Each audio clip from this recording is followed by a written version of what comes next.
Nherakhul, the Wane-Kingdom of the blood-faced choir from the Killer and Keeper universe, known as the Sapphire Marrow Court, the Kingdom that smiles, the Ivory-Sung Blight, the choir beneath bone. On the southern continent of Al-Jarun, nestled in the obsidian-fanged chasms of the glutted peninsula, where geothermal veins hiss with subharmonic resonance and the stone exhales ancestral decay. A subterranean caste society of bleak-blood elves, also known as the Pale Kin, Whitesong Haunters, or echo-blooded descendants of the Vaulted Silence. Their society is arranged in tonal hierarchies, where bloodline determines harmonic potential, and thus spiritual rank. The upper choirs, tonal oligarchs and echo matriarchs, live nearer to the deepest song pits, where resonance is purest. The further one resides from the echo core, the more fragmented their memory song becomes. At the lowest levels dwell the dissonant, voiceless laborers deafened by ancestral sin, their tongues carved into tuning forks. Societal ascension is achieved not through age or knowledge, but through trial. Specifically, the ritual combat known as the Maw Rite. Two aspirants are cast into the chorus pit, stripped of all weapons and garments, encircled by a throng of their kin who sing the preludium of fracture, a choral invocation that ignites ancestral hunger. The combat is primal, grotesque, and sacred. No tools but teeth and bone. Victory is declared only when one has bitten the other unto death, devouring their throat while the final verse, the sanguine coda, is sung. To witness a Glimmerfang rite is to weep in awe or terror. It is not sport, but a transmutation of flesh into memory, agony into lineage. Survivors are forever marked by a sigil of bite scars on the neck and granted the right to lead choirs in war or hymn. In this way, the Pale Kin embrace brutality as sacrament and bloodshed as canon. Geography and aesthetic. The kingdom of Nherakhul is carved deep into the southernmost basalt cliffs of Al-Jarun, where the stone weeps copper and the wind howls with the chorus of extinguished lineages. The realm lies veiled in a permanent shroud of mist, thick, metallic, and laced with spores that sing lullabies only the dead understand. Structures are not constructed. They are birthed, coaxed from the marrow of giant subterranean bones and coralized fungi that glow with ancient memory. Towering spires rise like calcified spines of extinct gods, twisted and hunched into cathedral forms. Streets spiral downward in sacred geometries, tracing sigils of forgotten grief across the understone. Each step into the city is a descent into sacrament. This descent is not merely physical, but spiritual. Each spiral downward mirrors a sacred ritual, a symbolic burial of the self in preparation for renewal. Pilgrims walk the spiral paths, chanting ancestral harmonics, shedding personal memory at marked intervals, until they reach the hollow sanctum where no name remains. The walls there are etched with the forgotten deeds of generations, and it is believed that to walk this path in full is to briefly merge with the collective unconscious of Nherakhul's dead. The deeper one goes, the more reality unwinds, and it is said that in the lowest coils, language itself ceases and only resonance remains. A place where the Pale Kin claim to commune with the echo primogenitors, their first melodic ancestors. No stars reach Nherakhul. The sky is devoured by a membrane of sentient mycoskin. The echo vault, pale blue and pulsing, a living dome that filters sound, emotion, and thought like a psychic lung. Its breath hums through the architecture, reverberating off fang-tiled arches and cartilage bridges. Every surface is sheathed in bioluminescent mold, casting light like decay in slow motion. sickly blues, liverish purples, and phosphorescent grays. In this realm of perpetual twilight and sound-muffled air, traditional perceptions of time and direction dissolve. The pale kin do not track hours by light, but by resonance. Time measured through tonal cycles emitted by the echo vault, each note marking the passage of thought, ritual, or reflection. Their calendars are harmonic, their maps tonal, direction calibrated by song echoes and the way sound drifts or stutters through specific corridors. They do not speak of north or east, but of the fifth reverberation, or hollow wind axis. Inhabitants navigate the city as blind singers might, by feel, echo, and intuition, each citizen attuned from birth to the subtle shift in ambient vibration. The psychological toll is profound. Without stars to gaze upon or sun to warm their skin, the pale kin grow inward, insular, dreamlike, and meditative. Memory and imagination take the place of horizons. Their inner world is vast, cultivated to withstand the crushing proximity of an outer world that never changes. To live in Nherakhul is to wander a sensory labyrinth where time has no anchor and direction no truth. Only the song remains. The very blood of Nherakhul denies death. Spilled freely, it coagulates into gleaming crystal, forming windows that weep melody and weapons that scream. Every blade forged here holds within it a prayer to silence, and every sigil etched from blood glass hums with ancestral warning. Blood never dries here. It crystallizes into glass and is used for windows, blade edges, and sacramental sigils. The Blood Elves of Nherakhul. The Whitesong Elves, as the surface dwellers once called them before extinction, are tall, unnaturally elongated beings who carry the stillness of a hung execution bell. Their forms are gaunt, not starved, but refined by ancient asceticism into emblems of predatory grace. Skin like frozen mist clings tightly to their bones, spectral pale blue in hue, its surface subtly animated, shifting with the ambient light as if breathing in resonance. Under faint bioluminescence, their skin gleams with a nacreous shimmer, like pearl dust veined with obsidian. At the joints, translucence reveals a pulsing lattice of black ichor that undulates rhythmically, creating the illusion of script written in movement. In combat, sudden shifts in pitch or light cause their skin to refract in strange patterns, as though their bodies become instruments of warped reflection, bending sight, echo, and sanity alike. Their eyes are a voided white, pupilless and liquid, ringed with etched scar tattoos in recursive spirals, each a memory-scored sigil of hunger's past. These eyes do not blink, but track movement with a predator's restraint. Yet it is their smiles that gnaw into memory. Rows of unnaturally long, perfectly white teeth, too many for a human jaw, always exposed in a fixed, patient grin. They are carved not by flesh, but by ancestral intent. Each tooth a weapon, each smile a declaration of dominance and inevitability. According to the Pale Kin's myth song, the first ancestor emerged from the echo vault smiling, having devoured silence itself and survived. It is said their teeth shattered the first silence, birthing resonance through pain and song.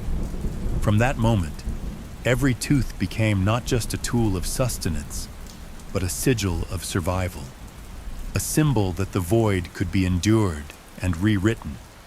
Rites of adolescence among the Pale Kin include the ceration ceremony, where younglings etch their first conscious memory into a single tooth using a blood-carved shard of bone glass. These glyphs are invisible to the uninitiated, but can be read by song priests who trace the resonance trapped within the enamel. Some warriors in the high choir, have their entire mouths inlaid with tonal runes, rendering every word they speak into a minor rite. To display one's smile is not a gesture of joy, but a sacred assertion of lineage and claim to reality. In a world built from resonance, to show teeth is to threaten the void with memory. Hence, the grin of a Whitesong elf is a blade drawn, a holy echo sharpened by generations. When they move, it is with eerie fluidity, like silk through still water. They do not flinch from violence, they unfold into it. Their presence unspools dread in even the most battle-hardened minds. There are reports of entire battalions retreating at the mere sight of their approach, driven to madness by the serenade of dissonant hymns. They do not speak, they sing, and not with mortal voice, but with layered tones born of otherworldly harmony, sung through vibrating bone and echo flesh. Their hymns bypass language, diving straight into the amygdala, capable of shattering minds or seducing them to stillness. Some fall catatonic, others weep, unable to explain why. Music is the marrow of Nherakhul's culture. In war, they deploy the dissonant surge, a battle chant composed of clashing frequency waves designed to fragment enemy formations and fracture morale. Each soldier harmonizes a distinct tone, forming a sonic net that disables thought. In mourning, their dirges descend into infrasonic resonance, believed to carry the soul downward into the vault of memory, a vast, unseen resonance field beneath the city where the dead hum in unison. Newborns are welcomed with lullacies of threshold, sung by bone chimers who imprint the child's breath with tonal alignment to the echo vault. Every moment of their lives, from triumph to silence, is scored. Each breath a note, each death a pause. Their hair, when present, flows like strands of drowned silk, oily and trailing like the tendrils of a sea creature, steeped in marrow oils extracted from sacrificial moths and blood blossoms. It floats even when there is no wind. To behold a Whitesong elf is to feel as if the world is suddenly listening too closely, as though reality itself holds its breath to avoid being heard. I remember the first time I saw one. Moments before its arrival, the air was warm and saturated with the iron scent of blood. The sky a dull, bruised gray that made the battlefield feel strangely distant. Then the light shifted, not dimmed, but grew pale and cold, as if cast through old bone. The air thickened, heavy like wet cloth, and every breath turned shallow, reluctant. The battlefield had gone quiet, not from retreat, but because sound itself recoiled. Then it stepped into view, long, deliberate, like memory made flesh. Its smile stretched too wide, gleaming with reverent malice. My captain whispered a prayer, then opened his throat with his own blade before it could sing. I did not scream. I couldn't. The hymn began, and the air itself wept.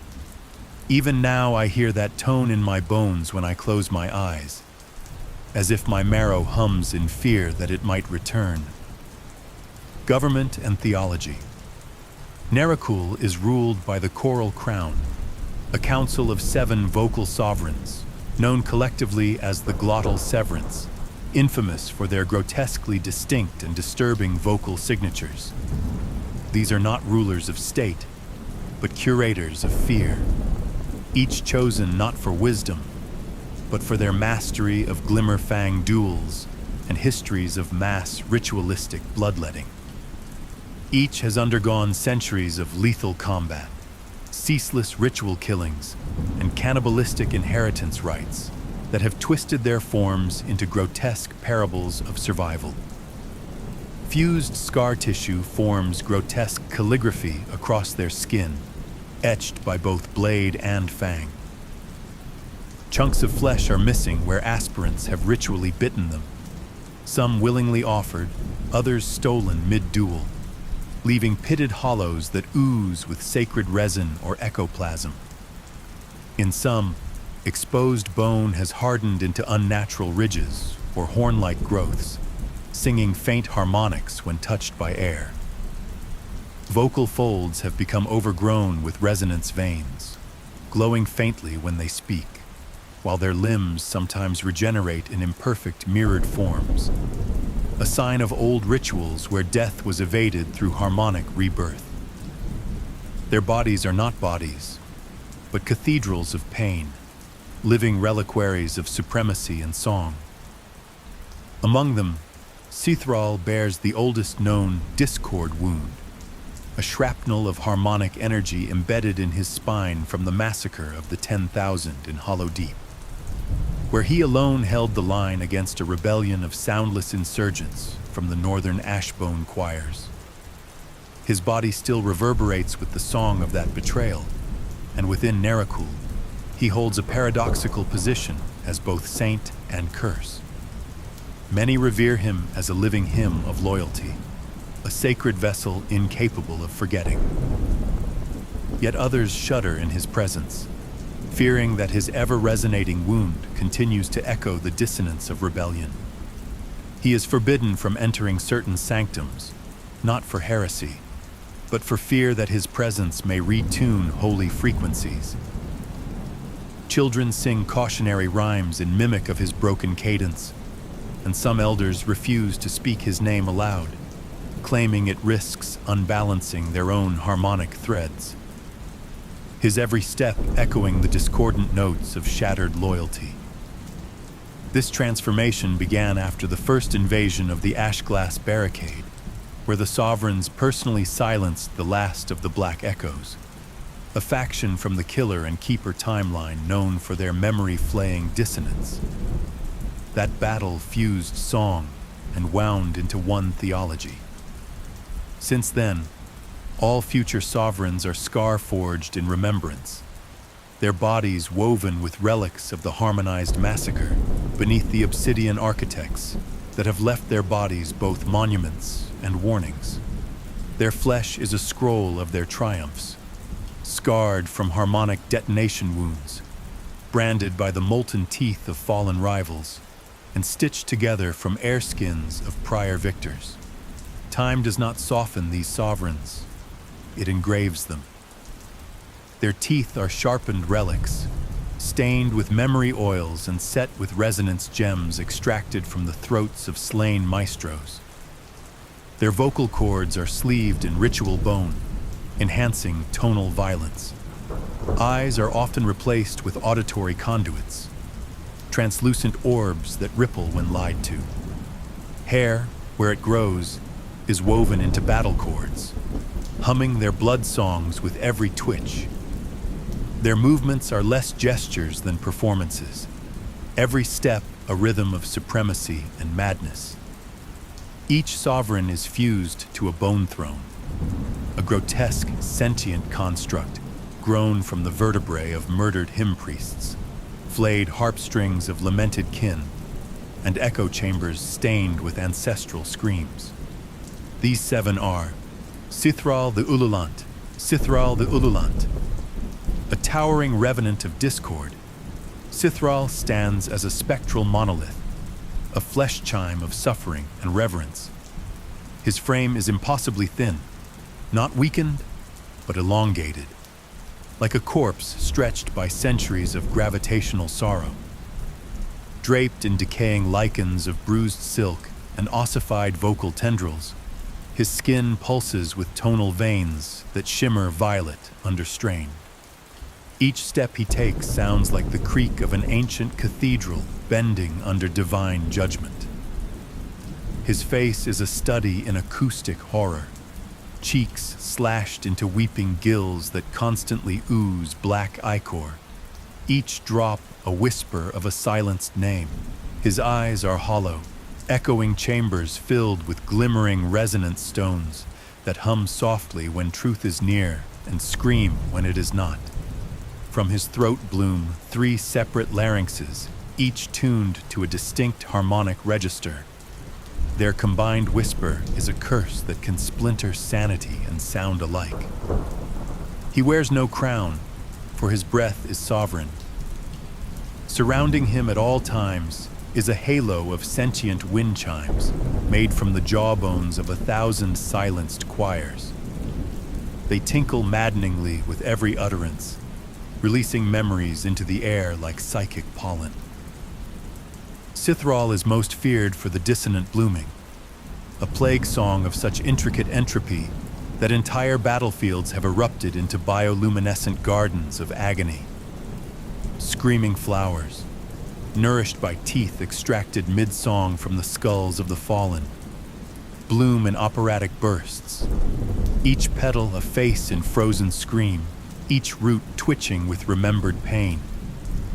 His presence is felt before seen. The air around him warps with harmonic instability. Colors run, and thoughts become fugues. No army holds its line when Sithral sings.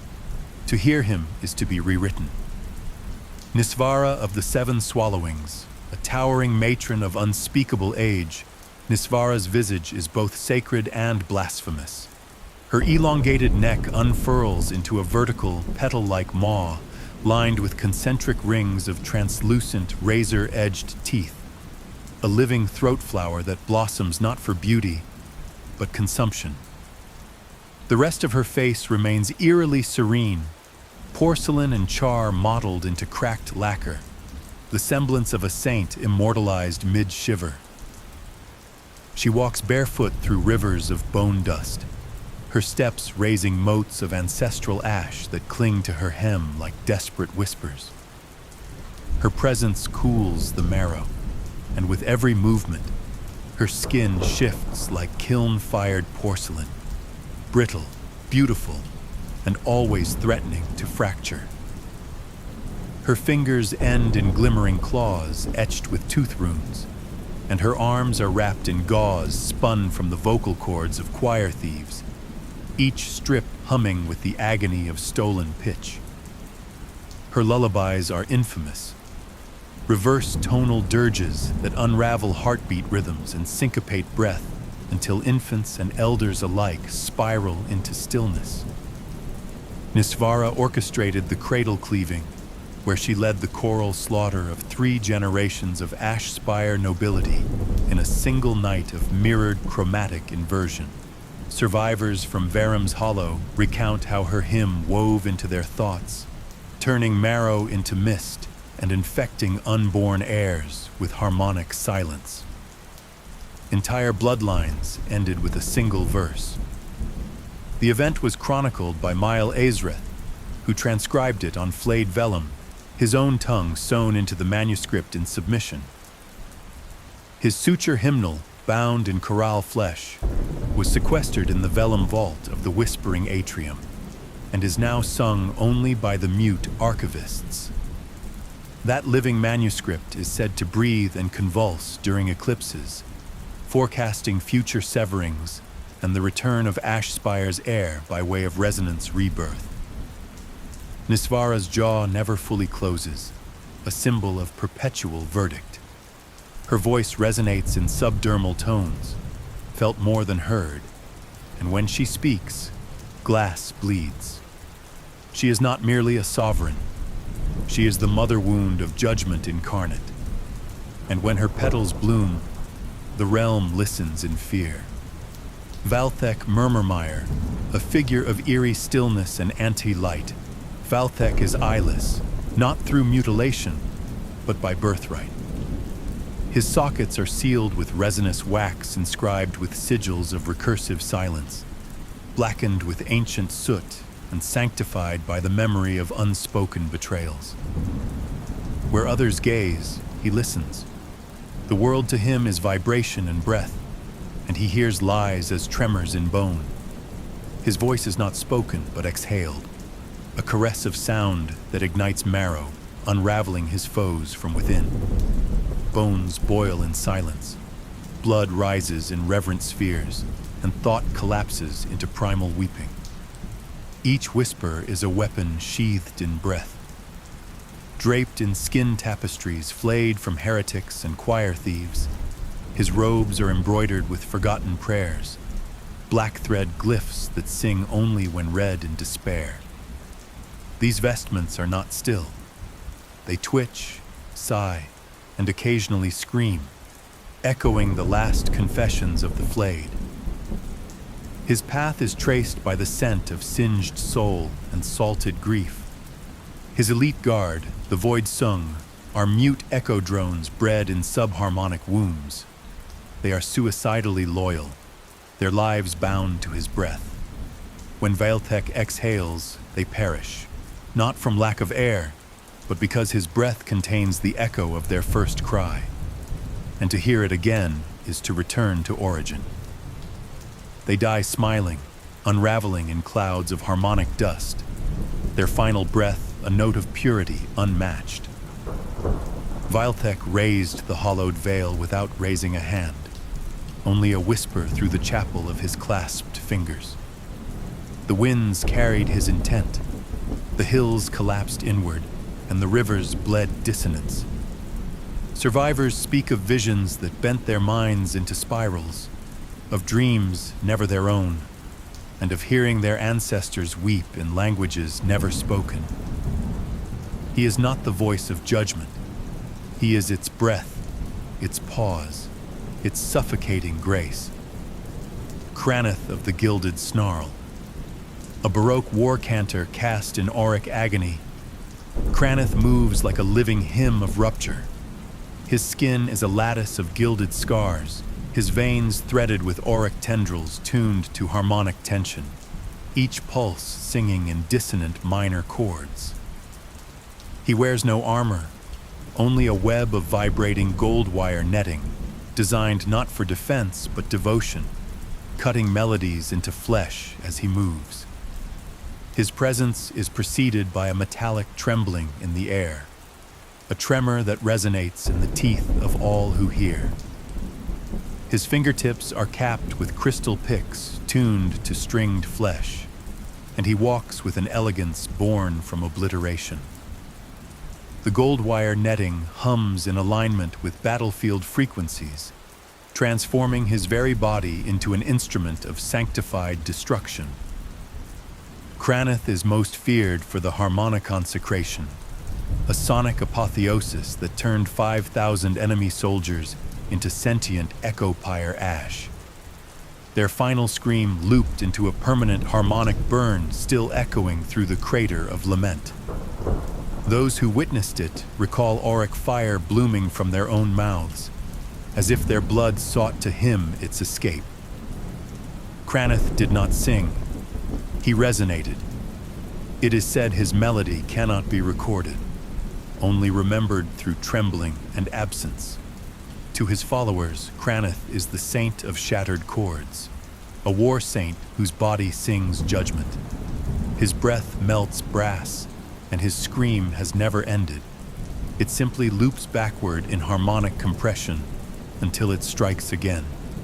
As Zakaria Screechhold, the matriarch of mourning, her face is a cascade of glistening vocal membranes weeping salt and ichor, layered like the folds of a weeping banshee's veil.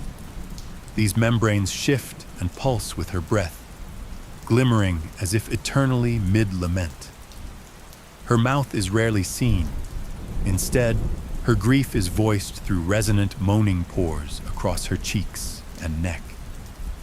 She wears the cloaks of the dead, funereal vestments spun from the vocal cords of the excommunicated, their prayers forever humming in ultra-low registers that only the soul hears. These garments flutter without wind, each fiber harmonizing with distant cries of the forgotten. Bone charms and ossified tear glands line the hems, chiming subtly with every movement like mourning bells lost in deep water. Her body is gaunt and impossibly tall, swaying with the grace of hanging corpses in windless gallows. Her fingers are long, jointed in thirds, tipped with ivory talon nails etched with the names of mourned war choirs. Her eyes, when visible through the veil of mucus ichor, reflect the faces of the dead, a mosaic of grief shaped by sound and shadow. As Icaria's battle hymn, the ossuary waltz, is a ritual of both necromancy and elegy. With it, she animates corpses into a danse macabre, compelling them to reenact their final moments in harmonic choreography. Each step of the dance echoes with bone chimes and desiccated gasps. As the hymn reaches its apex, the corpses collapse mid-verse into harmonic dust, their essence absorbed into the song. These performances are more than weapons. They are requiems given form, staged tragedies in tribute to all that can never be reclaimed. To witness one is to remember every loss one has never known. Ulkar the Mawborn, bloated and grotesque. Ulkar lumbers like a bloated hymn trapped in flesh, his girth encased in layers of translucent gelatinous hide that pulse with internal chants. Dozens of respiratory vents, ringed with necrotic cilia, ooze along his spine, each exhalation a sibilant moan that spreads decay. His breath is both chorus and contagion, carrying a dirge so vile it curdles holy water and softens stone. His jowled face is partially submerged beneath flaps of mucosal flesh, and his eyes, if they can be called such, are cysts of sallow light that weep acidic tears. His mouth opens like a yawning trench, ringed with spiraled cartilage teeth that hum with vibratory necromancy. Slime-choked gills flutter along his collarbones, exhaling a scent of sacral rot and embalmed despair. Ulkar's limbs are stubby yet powerful, each digit terminating in talon-tipped nodes that ooze resonance mucus, a semi-sentient ichor that seeks out sound and dissolves its source. He walks in a trail of decay, the very ground melting into sticky hymnal pulp where his feet fall. Flies made of cartilage and pitch orbit him in reverent silence, feeding on his exhalations. He consumed the grand basilica of Seraphine over 7 blood weeks, not by siege, but by subharmonic desecration. Singing backwards through the clergy's final prayers, he corrupted each sacred verse into a vector of blasphemy, transforming faith itself into liquefied memory. Choirs collapsed into puddles of melodious bile, their voices forever imprisoned in mucus glass reliquaries that line his throne wallow to this day. Those glass vessels whisper the prayers of the damned, reversed and rotting. To behold Ulkar is to feel one's convictions begin to bubble, a slow erasure of certainty as belief melts into fear. He does not conquer. He digests civilization, one hymn at a time. Thosier, who devours the refrain, androgynous and terrifyingly still, Thosier wears a mask sewn from 777 tongues. Their limbs are jointed with reversed sinew and twitch with silent rhythm. In the slaughter of the unkeyed choirs, they unsung every name across 7 cities, making identity illegal and memory a crime. The aftermath left entire districts paralyzed by confusion. Families forgot one another. Leaders lost the authority granted by remembered lineage, and art collapsed into meaningless scribble. Governance faltered as vocal affirmations of rank, vow, and right became unintelligible, birthing a caste of mute warlords and resistance cells, communicating through bone knocks and tooth code. Some rebel choirs, descendants of the whispered accord from the Killer and Keeper chronicles, began preserving names in subharmonic stone, hidden deep beneath their cities in defiance of the unsong. Thosier's mask, worn smooth by centuries of vibratory sacrifice, vibrates faintly even in silence. The fabric of their robe is stitched from unsung nameskins, writhing parchment dyed with sonic residue. Their shadow, cast under moonlight, fragments into phonetic glyphs across the ground. They do not walk, they resonate, and the earth bends minutely to avoid their cadence. Each battle begins with the hymn of unbecoming, a multi-layered sonic invocation designed to peel sanity and certainty from the minds of all who hear it. It begins with a subsonic thrum, a womb-deep murmur that makes blood vibrate against the bones. Then comes the discordant chorus, piercing soprano frequencies interwoven with throat-sung growls that mimic the sound of splintering glass and grieving gods. The very air buckles with harmonic compression. Veterans claim the sky dims, as if light retreats from the battlefield to avoid hearing. Eardrums rupture, enamel cracks, and lesser soldiers often collapse into seizures before the first blow is struck. The cacophony ends in the resonant silence, a perfect vacuum of sound, not quiet, but the audible absence of being. In this void, survivors are left suspended in a moment where time falters and memory whimpers. Many report forgetting their names, weeping without cause, or feeling as if they've been sung out of reality and returned unfinished. It is in this silence that the pale kin dismember their foes, reshaping them into living instruments for the next verse of war. A cacophonic overture that shatters morale and blood vessels alike, and ends with the resonant silence. A low hum sung while the dead are dismembered and reshaped into living instruments. Their will is enforced by the opus caste, living assassins trained in harmonic vivisection, a method of killing via sung frequency that ruptures organs without leaving a mark. They do not believe in death as an end, but a song that plays backward.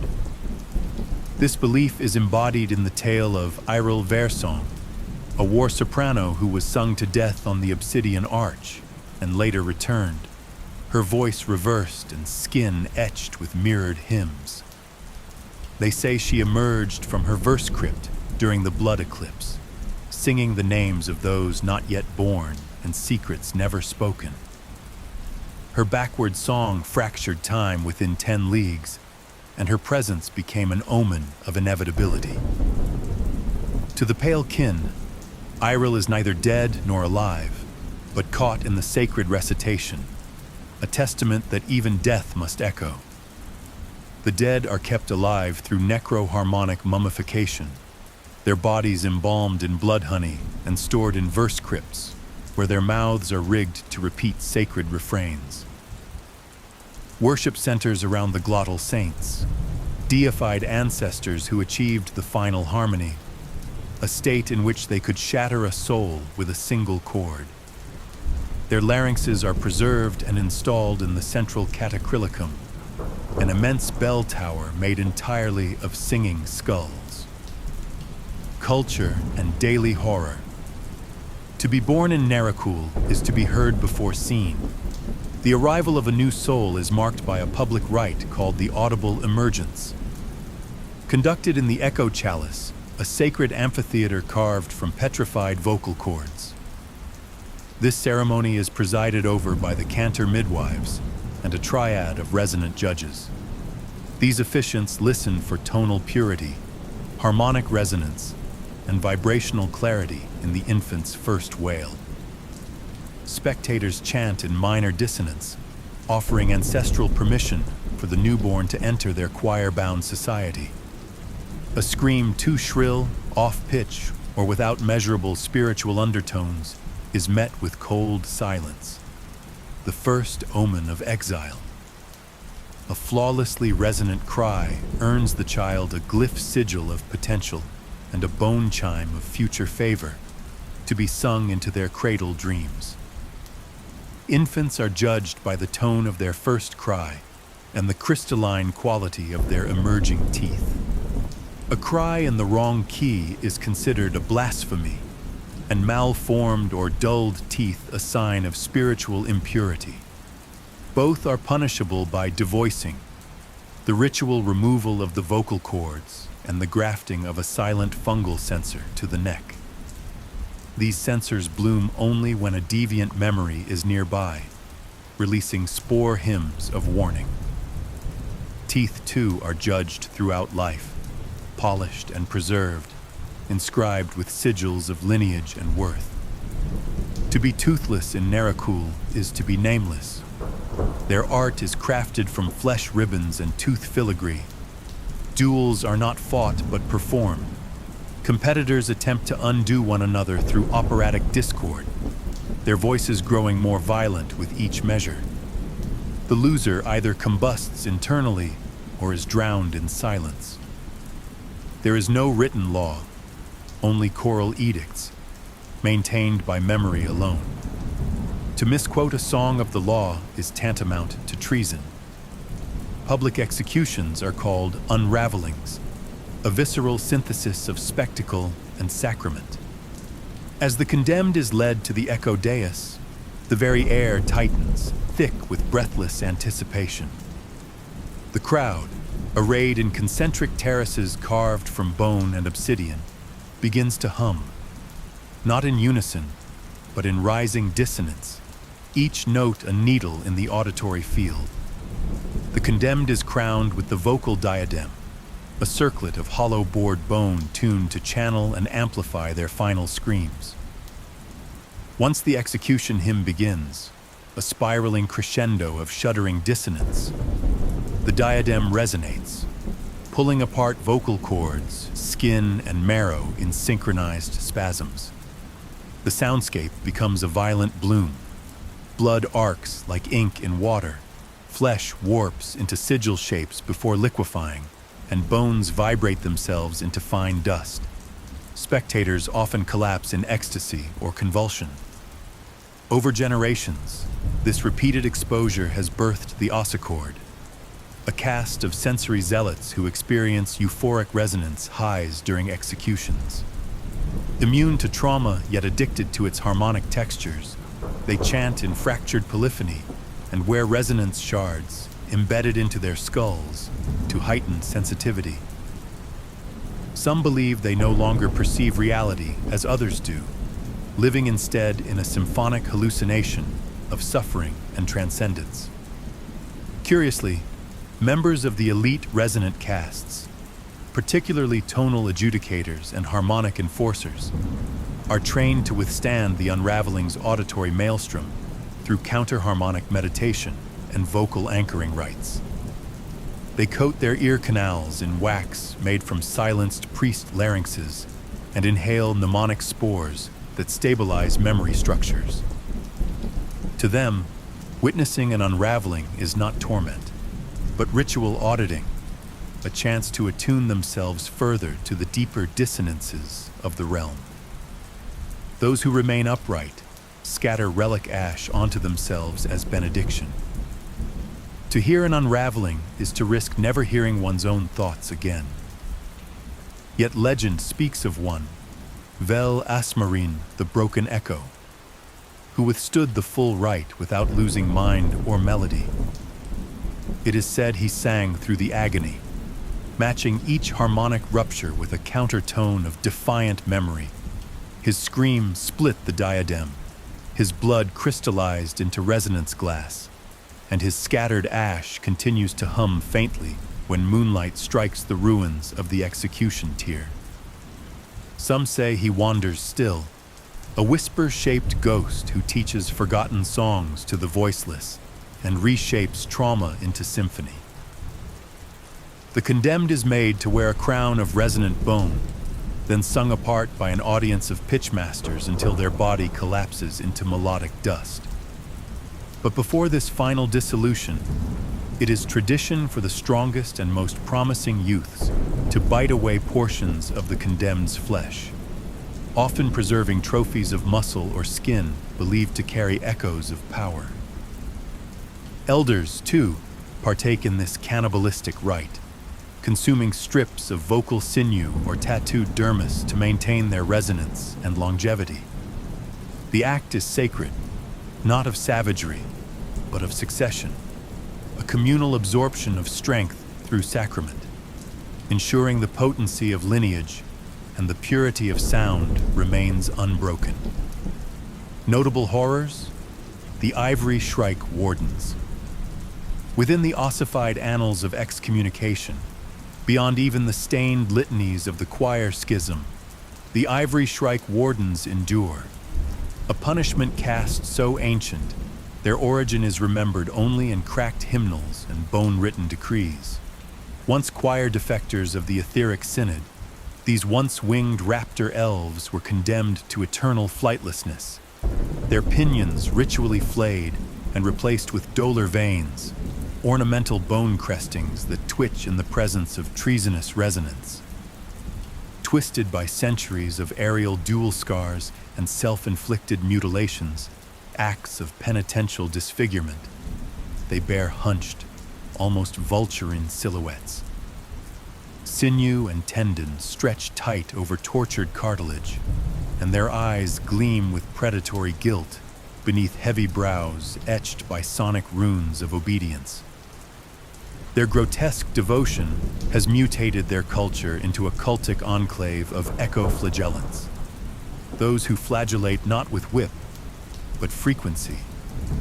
Clad in armor grown rather than forged, each warden dons a mantle of calcified echo plate, ceramic bone-layered carapaces alchemized from the ossified remnants of harmonics past. When struck, these plates emit resonant tones in minor keys, harmonizing with their hosts' scream songs in battle, a macabre symphony of destruction. The very soundscape of their charge is weaponized. Their helms, avian beaks hewn from the jawbones of sibling dead, render them faceless. Each helm is a funerary reliquary, its nasal cavities bored to whistle with wind, its sockets smeared with remembrance wax. They do not speak in tongues, they shriek. Every vocalization is an invocation, a blade sound honed over lifetimes of sonic war. Foremost among their armaments are the glaive flutes, two-handed polearms fused with wind instruments.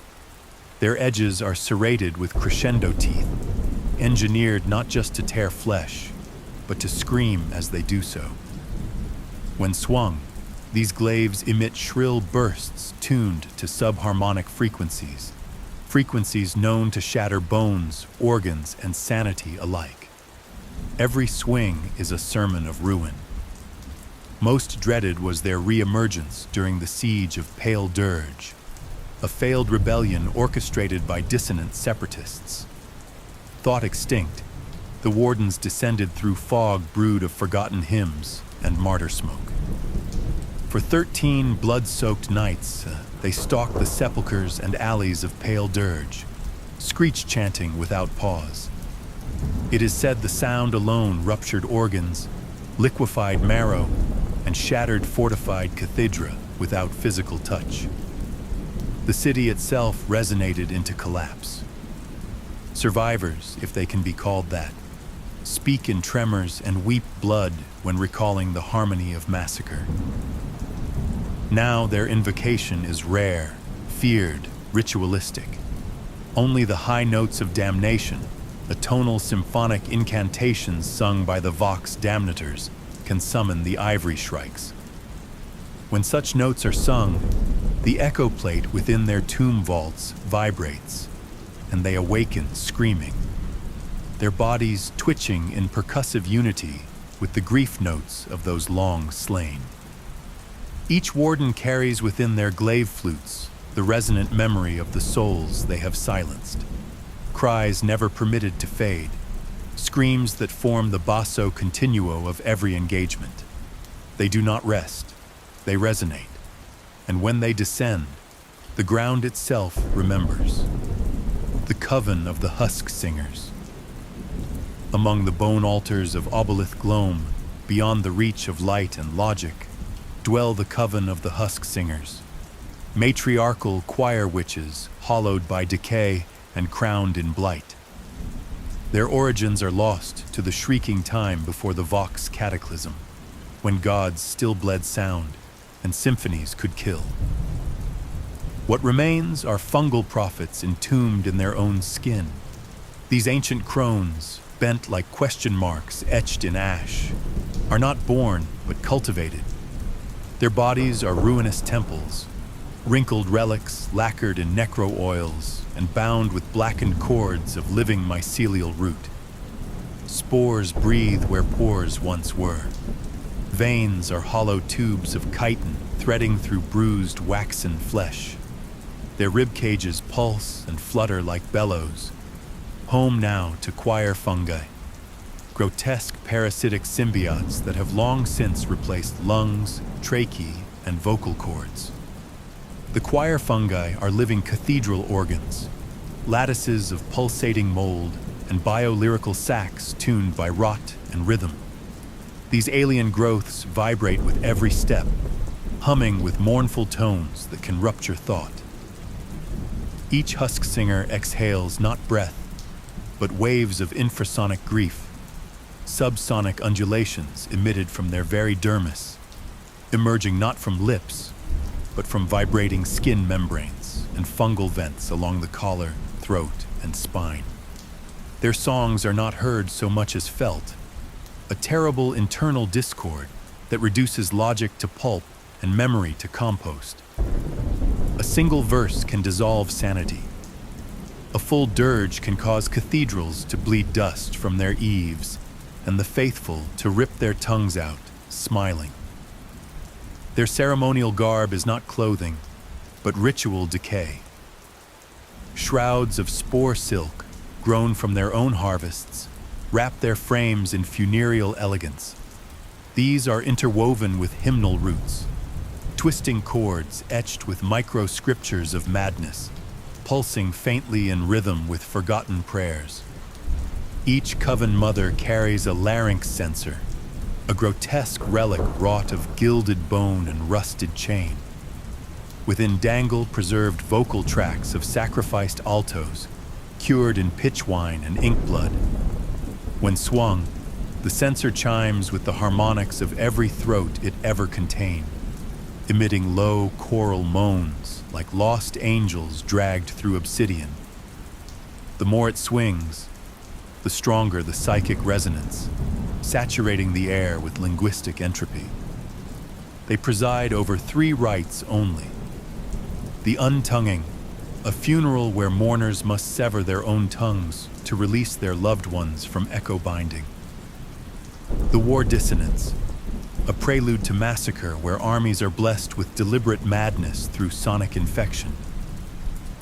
The delirium divinorum, a prophetic ritual where entire village choirs are sacrificed and their screams fermented into future visions. To witness a husk singer perform is to feel your organs vibrate in reverse prayer. It is said the emperor once wept blood upon hearing their hymn across the warp, a sound so mournful that even servitors paused to grieve. Only summoned in moments of great unraveling, the husk singers do not travel by foot, but are carried atop fungal thrones, each throne pulsing with spore-lit veins and dripping sermon sap into censers that trail behind them like anchors of sorrow. They do not chant for hope. They sing to rot the foundations of certainty. The marrow choir. They arrive not with banners, but with breathing bones. The marrow choir, an accursed flotilla of sonic necrocraft, drifts upon the tide of nightmares, a dread armada born of bone, silence, and sacred dissonance. Each vessel in the choir is a skiff-like construct of ribcage latticework and vertebral scaffolds, torn from titanic sea beasts, giant martyrs, and long-forgotten saints of sound. Sinew-bound and knotted with devotional cartilage, these ships do not sail. They resonate. Their hulls pulse with rhythm flesh, veined with bioorganic conduits that contract and relax in time with an undying hymn. Instead of masts, each craft hoists tracheal sails, translucent membranes of laryngeal tissue, stretched taut and twitching with every wind like vocal cords in agony. Through these sails, The fleet whispers prayers in infrasonic moan, prayers not to the Emperor, but to the harmonic entropy that devours meaning. Propulsion is not wind nor engine, but necrosonic drive, internal choirs of fossilized throats sealed within bone organs that exhale resonance as thrust. Every movement is an aria, every turn a dirge. Beneath their hulls trail anchors of vertebrae-linked bones, dragging sonic scars across the ocean floor.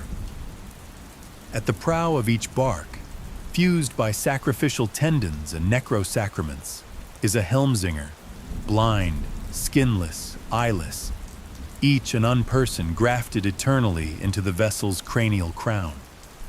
Their spinal cords are threaded through the command node of the ship. They do not see. They feel. They navigate by blood resonance, sensing harmonic fluctuations in the Earth's crust and the sea's current. Their minds are braille against vibration. They pilot by ancestral pulse, the beat of lineage echoing in marrow, tectonic songs of the long dead. When the marrow choir draws near, no trumpet sounds. Instead, your teeth begin to hum. The choir's most infamous siege remains the fall of Akarthis on Salt, a harbor fortress carved from obsidian reef and fortified with coral spires and basalt columns. The city, once thought impregnable, succumbed not to bombardment, but to crescendo. For 13 hours, the fleet's arrival caused subtle reverberations in the city's black stone. Then came the choral pressure, resonant frequencies tuned to the harmonic vulnerabilities of the coral strata. The docks began to moan. Walls wept powdered salt. Fountains shrieked. Then, silence. And then the burst. The spires disintegrated into harmonic dust, shredding citizens in a flurry of jagged song. Choir fragments detonated through cathedra and sanctums alike. Sea serpents, driven mad by sympathetic frequency, convulsed and beached themselves in droves. Witnesses speak of drowned priests still singing beneath the waves. Some say the tide has not been silent since. Their victims do not merely die. They resonate, their bones vibrating until they collapse into mulch. Their souls screamed from sinew in symphonic execution. Even in surrender, there is no mercy. A city in the grip of the marrow choir sings itself into extinction. They are not a fleet. They are a requiem written in bone. Enemies and fears. Where shadows hum and silence feeds, beware the bone that softly bleeds. Feared by all southern continents, the pale kin are believed to have devoured 6 empires in as many centuries. Each empire fell not to siege or famine, but to the silent consumption of identity.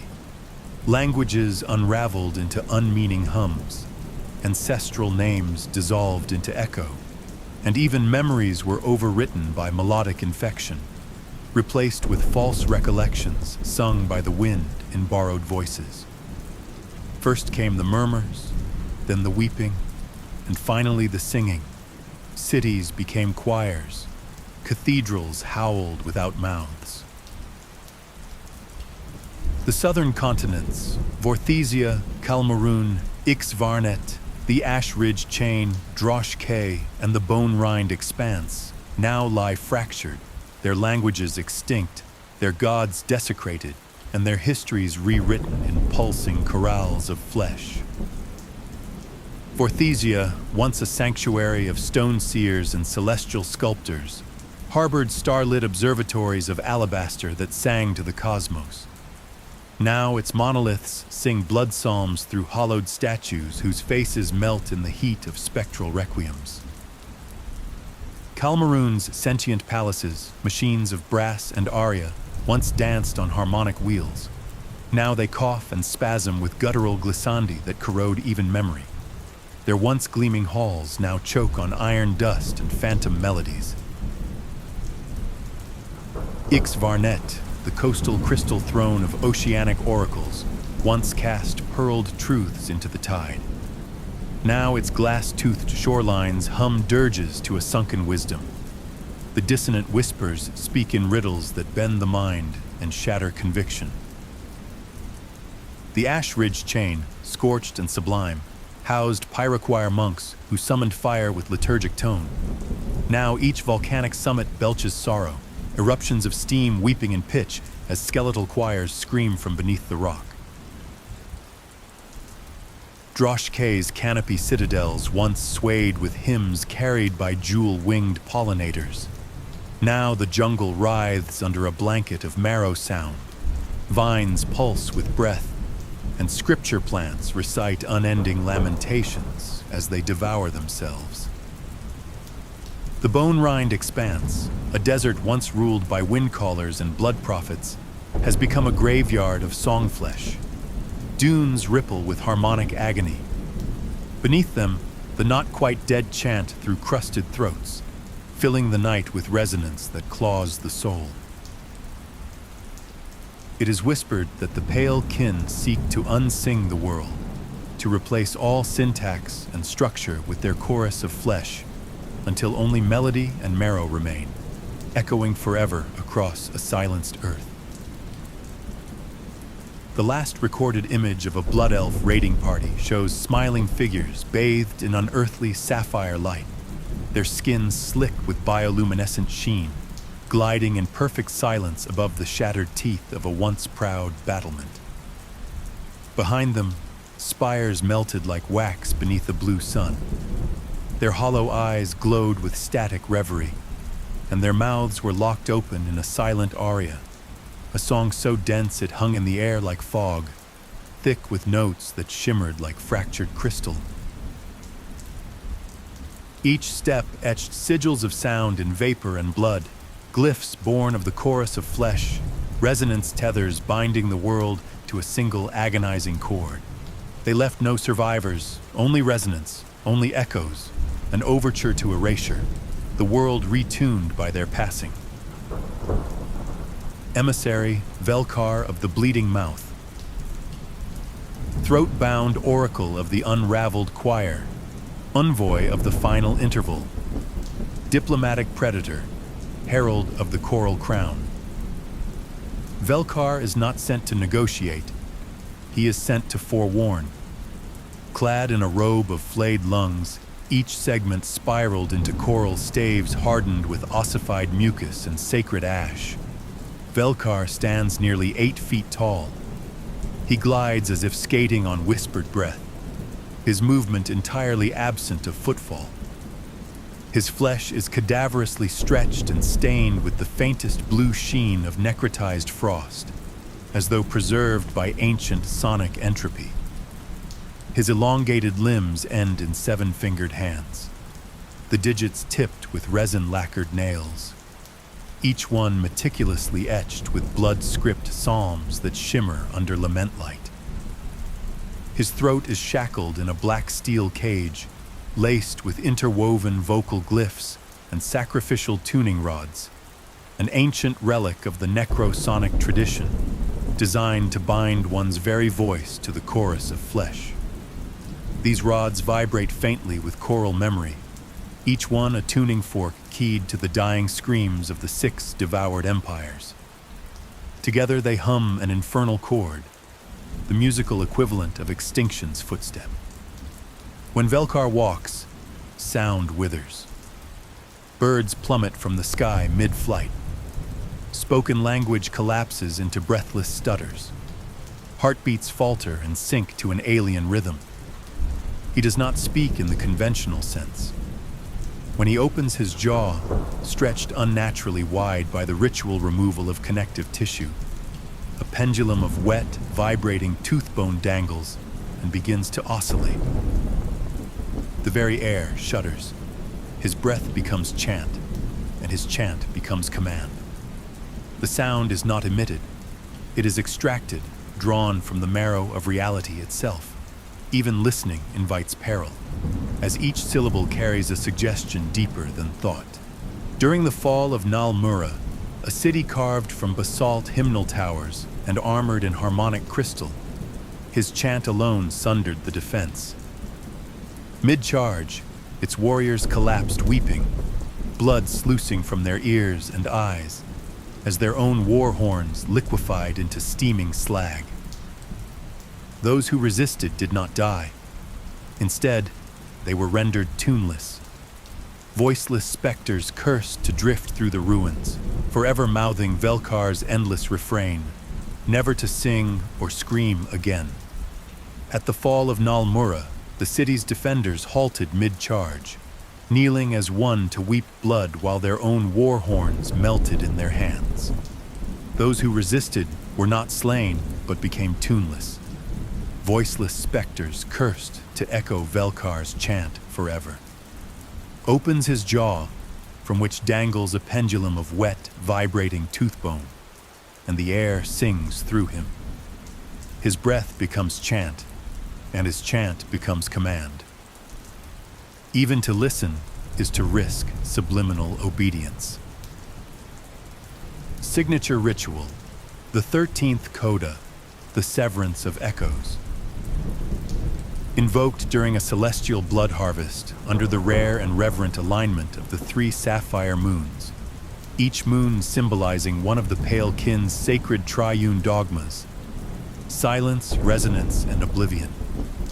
Silence represents the purity of unspoken potential, the void before song, and the sacred stillness in which true power incubates. Resonance is the bridge, the act of transformation and communion, where sound travels and binds all flesh to echo. Oblivion is the final cadence, the devouring harmony that dissolves self, memory, and meaning into the endless chorus of flesh. Together, they mark the sacred life cycle of sound, from prelude to vibration to absolute erasure. When aligned, their combined light casts a trichromatic shadow across the world, silence as a shadowless void that devours sound, resonance as rippling rings of opaline shimmer across surfaces, and oblivion as a dripping darkness that bleeds upward into the sky. Together, they thin the veil between flesh and echo, turning the world into a resonant chamber where memory can be seized and reshaped, granting the choir dominion over all remembrance. To erase the existence, physical, spiritual, and historical, of a single chosen entity, typically a traitor of divine trust, a heretic whose voice once echoed in sacred halls, or a sovereign whose lineage defied the choir's will. The ritual begins with the Drainbow procession, a silent march of bleached psalmers wearing mirrored masks. They carry alabaster urns filled with crystallized blood drawn from ancient traders, blood stored in vessels that are shattered after each execution, their fragments ritually scattered across silent dunes or dissolved in the wells of unvoice. This destruction is sacred, symbolizing the irreversible severance of the trader's echo. The blood itself is alchemically hardened through rites of resonance. The process binds treachery to vibration, transforming lifeblood into scarlet mineral through exposure to sustained harmonic frequencies and the breath of 10 silent witnesses. Each shard within the urn hums faintly with the echo of betrayal, some so potent they resonate with continent-shaping treacheries. One such shard, known as the Splinter of Elkarthis, bears the harmonic stain of a high priest who betrayed an entire synod to the Pale Kin in exchange for eternal resonance. When brought near the chord children, the shard emits a keening undertone that forces even the youngest singers into harmonic convulsions, channeling the weight of epical treason into the ritual's core.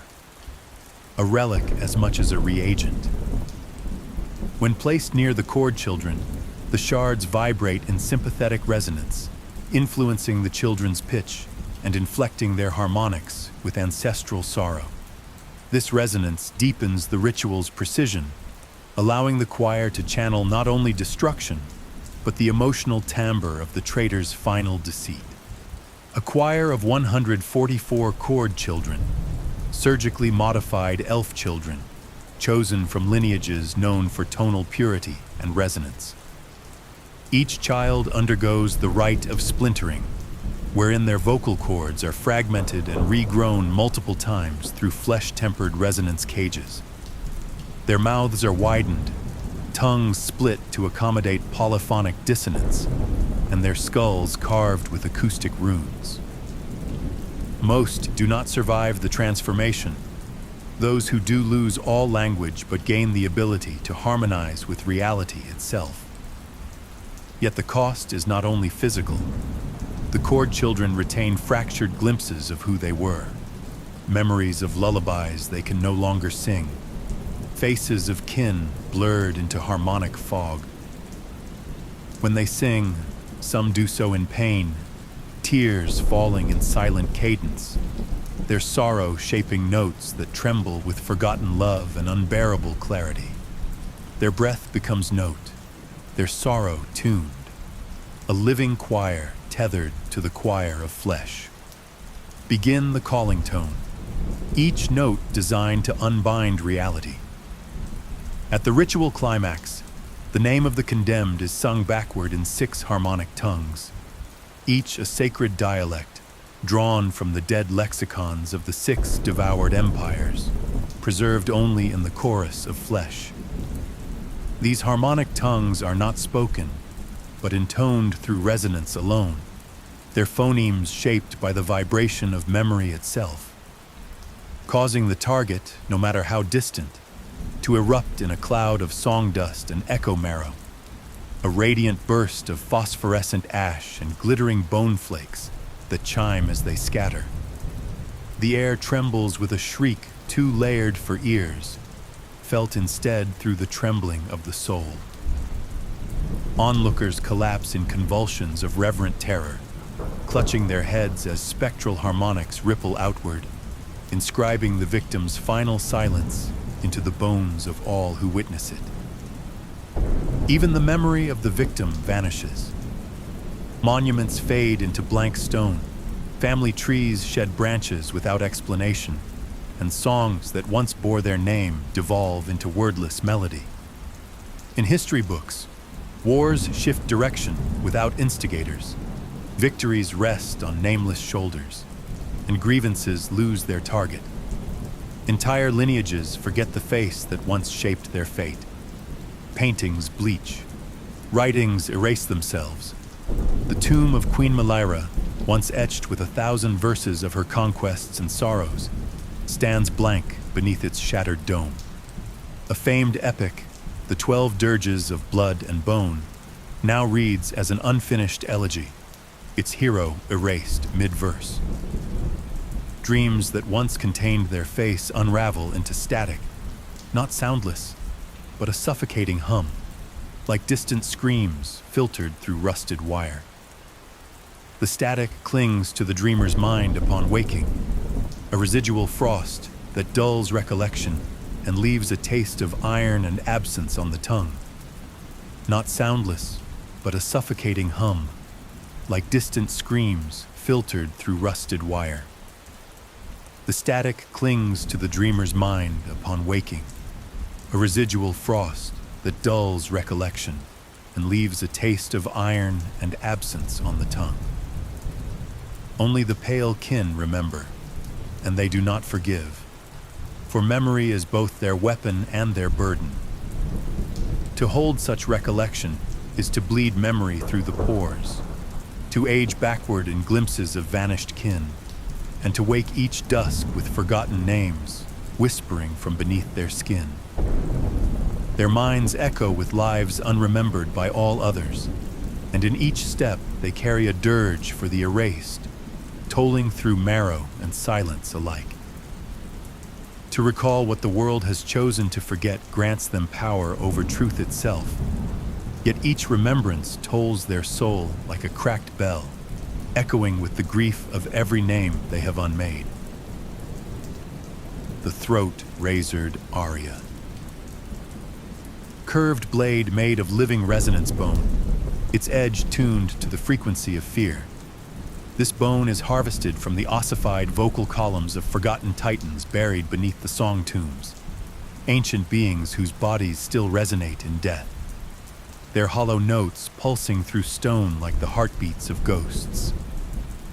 The resonance bone is alchemically awakened in sanctified echo crucibles, where it is infused with necrosonic chants performed by the hollow cantors, an extinct caste of breathless hymn priests, and soaked in harmonic ichor distilled from the marrow of echo beasts that scream beneath the shuddering pits. The ichor itself sings, weeping from fissures in the blade when the bearer nears death. The bone retains a sliver of sentience, whispering tonal warnings, echoing dissonance if misused, and reacting to the emotional discord of the wielder with eerie harmonics. It sings faintly when idle, a dirge barely audible but deeply felt, attuned to the emotional frequency of nearby souls.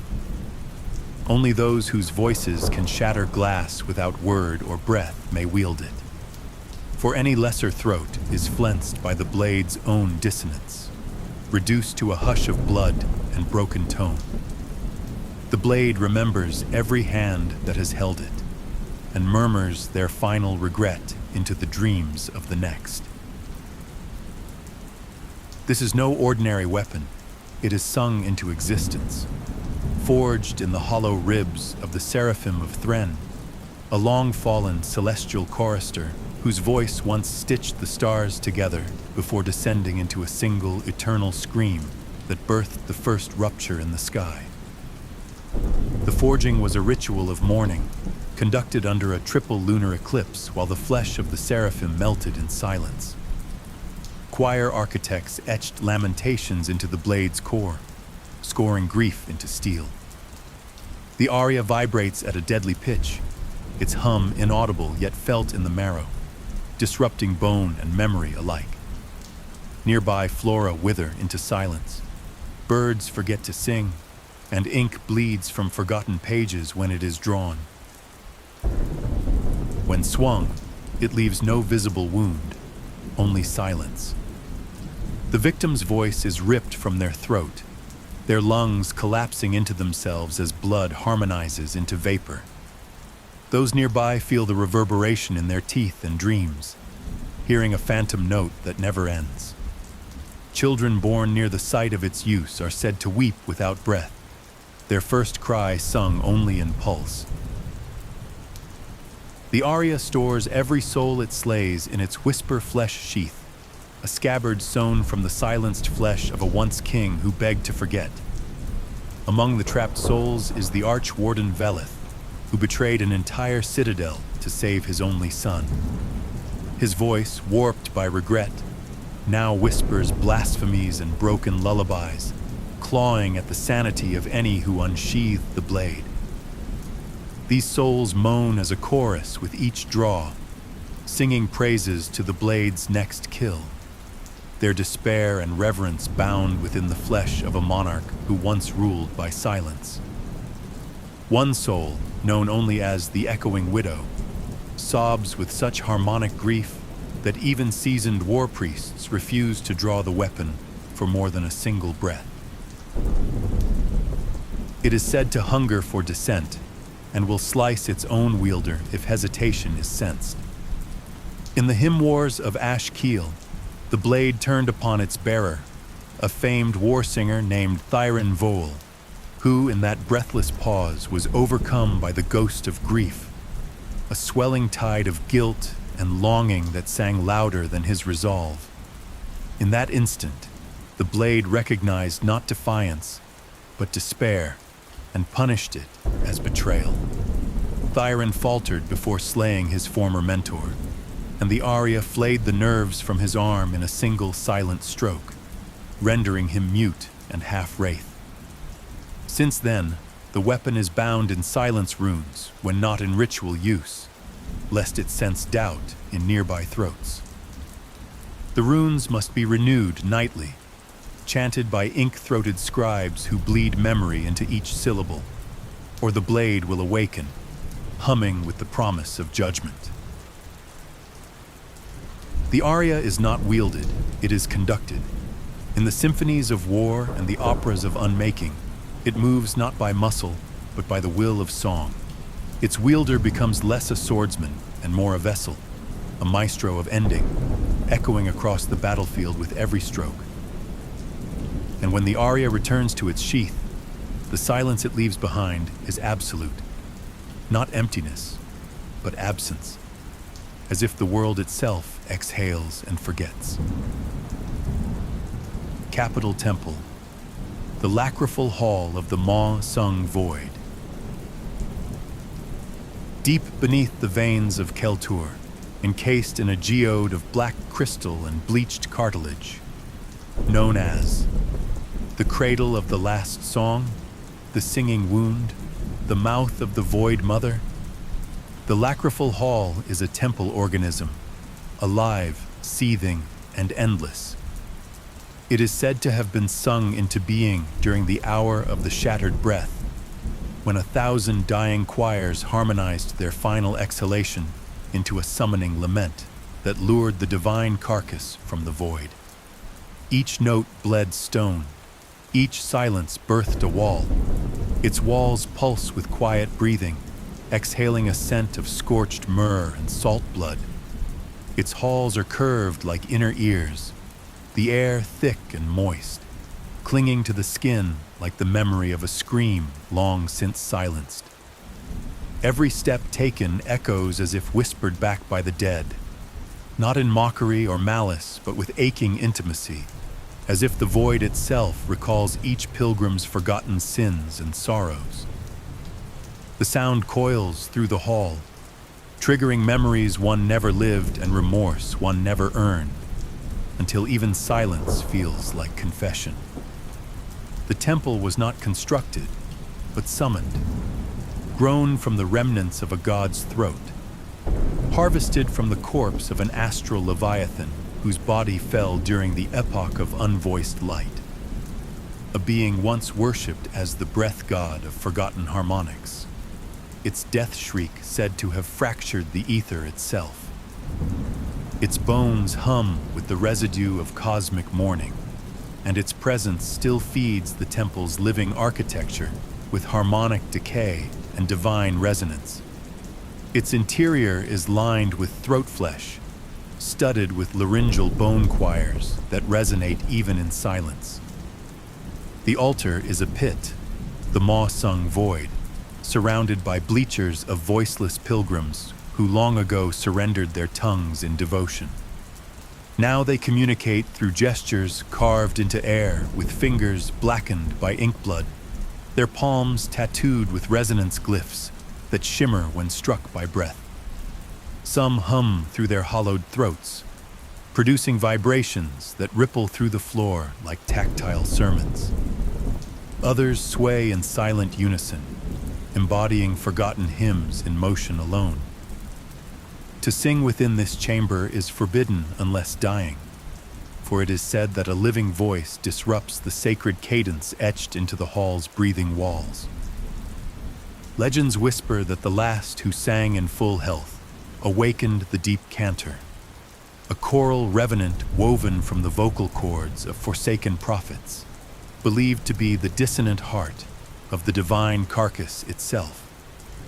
And their melody was devoured mid-note, leaving behind a gurgle that still echoes through the maw as a warning. To break the silence is to awaken the deep cantor, an ancient spirit of discord that dwells in the hollow.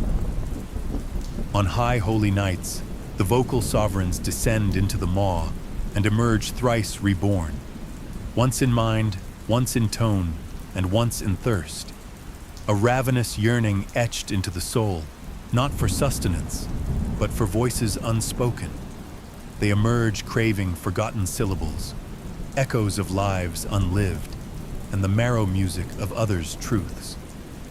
Their eyes glaze with shifting script, voices quivering with stolen inflections, and each heartbeat emits a faint chord, an audible rhythm that betrays their hunger to all who listen.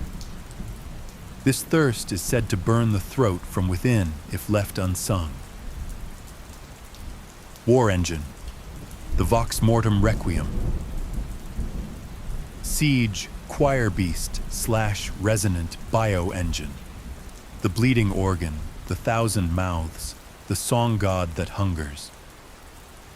The Vox Mortem Requiem is a living siege engine, shaped like a colossal centipede made of ossified windpipes, born from a cursed chorus once sung to silence a traitor god. Legend holds it was not built, but grown in the aftermath of divine treachery. When the choir of null harmonies, forsaken by their own god Melgareth the Severant, unleashed a lament so potent it congealed into living form, each stanza becoming a segment of eternal punishment, each stanza a living segment of eternal punishment. Its many segments, each containing a prisoner twisted into a living vocal coil. Their mouths are fused into harmonic chambers, their lips pulled back and petrified mid-scream, emitting a constant, low-pitched thrum that vibrates through bone and thought alike. The sound is not heard so much as felt, like a pressure behind the eyes or a shiver beneath the skin, unsettling in its familiarity, like a memory of mourning long forgotten. Each chamber resonates with a specific grief, a named scream, each one a sonic curse that infects the minds of those who hear it. Listeners feel their bones tighten, their breath lock, and memories that were never theirs flood their minds. The betrayal of a friend, the cry of a dying child, the horror of silence following truth. Some drop weeping, unable to distinguish their pain from the voice trapped within the chamber. Even seasoned battle psalmists have clawed their own ears after hearing just one of these immortal agonies. Like the cry of Velnath's treason, which once shattered a peace accord by unvoicing an entire parliament mid-sentence, or the dirge of the cradled hollow, a scream so deep it buried 3 generations of memory from a city now known only as Mutebridge. Remnants of forgotten tragedies etched into their throats. These prisoners remain fully conscious, aware of their torment, like Elzara the Torchseer, once a prophetess of bone-lit visions, now locked in an unblinking stare as her throat echoes the last warning she ever gave, over and over. Her scream bends around itself, a loop of futility that fractures her sanity anew with each breathless recitation. Some retain memories of betrayal.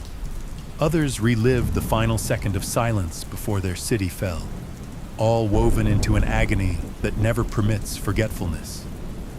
Singing not by choice, but by anatomical compulsion. Their minds fracture across octaves, some whispering lullabies to themselves, fragile, dissonant tunes that sound like broken music boxes warbling underwater, unsettling yet sorrowful. Others howling wordless warnings to the void. Their screams are perpetual. It crawls on limbs made of bone chimes and drips acidic resonance, a translucent sludge that hisses with internal choruses, its sound like boiling ink and children's laughter reversed. Victims near its drip often fall to their knees, clutching their skulls as forgotten lullabies erupt in their minds, each note a scalpel flaying thought from memory, just before their bodies unravel into harmonic mist from its fangs, pitch corroding anything it touches, turning armor into vapor and stone into frothing slurry, as if the air itself refuses to remember the form it just dissolved. Where it passes, structures collapse not from impact, but from frequency, disassembled at the atomic level by sonic annihilation. At its core is the lung shrine, where a choir master pilot, permanently stitched into a harp throne of sinew, their ribs wired into tuning forks and lungs inflated with breathless despair, directs the sonic onslaught through sacred hymn cannons. When activated, The shrine convulses with rhythmic pulses, its chamber flooding with crimson vapor that smells of burnt copper and sorrow. The hymn cannons chant in overlapping octaves, emitting a tremor that cracks the earth and ruptures sky glass, sending shockwaves of despair even through stone. Allies clutch their heads, driven to madness by sympathetic resonance, while enemies collapse as their eardrums burst in harmonic dissonance. It is not merely sound, it is revelation through agony, a song that unmakes and remembers all at once. Each salvo is a canto of extinction, a pulse of annihilation that strips flesh from bone with hymn-shaped waves, reduces minds to humming static, and warps memory until survivors remember their own names as foreign tones. In the siege of Morn Dusk Reach, a forest of defenders fossilized mid-battle, their bodies calcified into silent statues posed in eternal scream, a turning point that ended the throat-rift rebellion in a single spectral echo, their bodies calcified into silent statues posed in eternal scream. Even allies flee its path, as at the Battle of Black Tongue Rise, where the Crimson Cantor Legion, famed for their resolve, broke formation and screamed as one. Captains tore out their own tongues to silence the echo, and seraphic war banners disintegrated mid-hymn. Those who fled spoke of seeing their ancestors' grief flash before their eyes, and of hearing lullabies from their own forgotten childhoods sung in tones of accusation. Their harmonic ranks collapsed into chaos as the first notes of the Vox Mortem's full refrain touched the air. It is both weapon and mass sacrifice. Few have heard its full song and lived, and among them only one is named. Sen Thale, the archivist of Hollow Wail, who fled the crescendo with his left ear weeping blood and a mind fractured into parallel selves. He forgot his mother's face but remembered every scream he ever silenced, each echo a shard of the Vox Mortem song embedded in his soul. They stalked his dreams, warping them into endless corridors of agony and forgotten voices.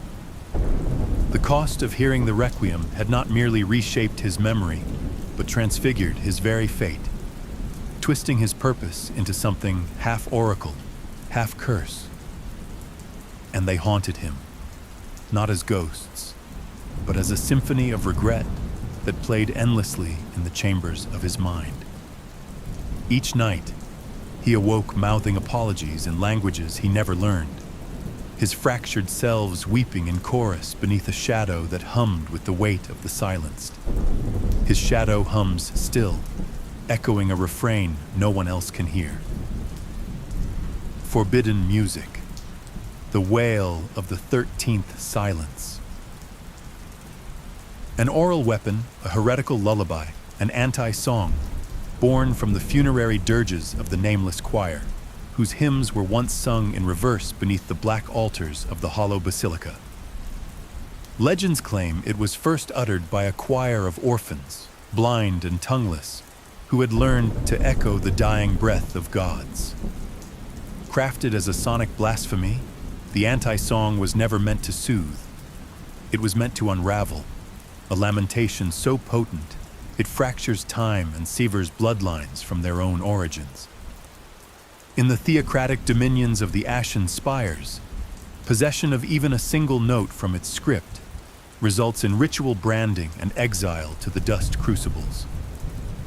Conversely, in the monastic fire vaults of the Thrinatic Enclave, fragments of its score are enshrined as sacred mysteries, proof of the divine entropy that precedes rebirth. Among desert empires and hollow throne dynasties, it is used as political detonation, a final veto that not only ends a rival line, but also erases their claim from memory, artifact, and history. The infamous Requiem Rebellion of Gorthan Shal began when an intercepted anti-song fragment was broadcast across the sigil bell of Kareth Keep.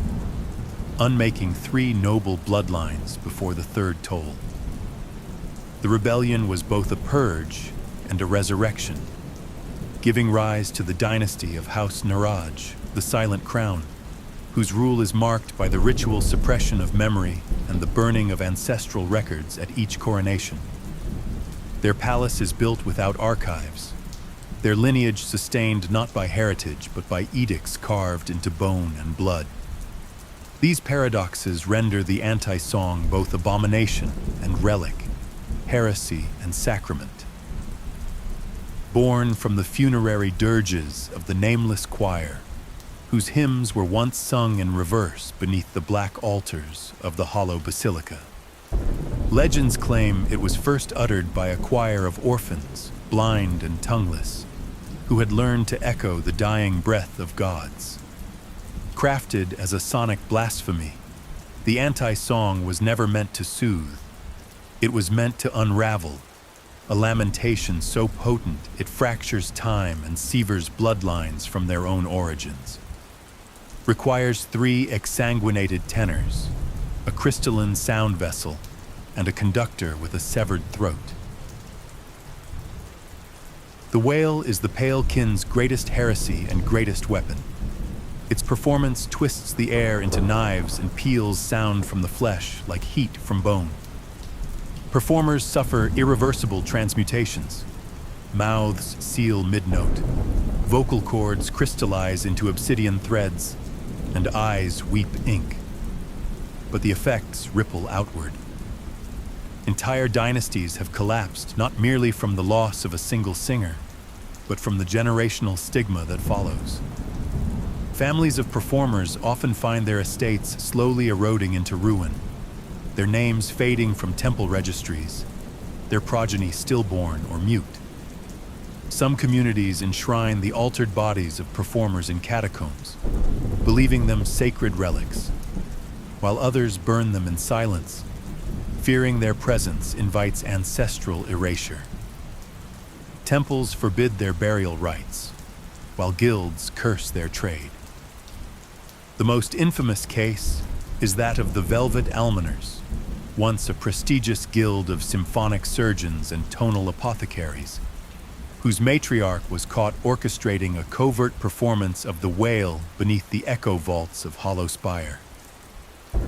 The aftermath turned the guild hall to salt and silence, and every member's name was redacted from the gilded register. Now, even mentioning the Almoners is considered a mnemonic sin in 8 provinces, and their sigil, a hand cradling a tongue, is painted over with ash in ancestral homes, a mark of shame burned into cultural memory.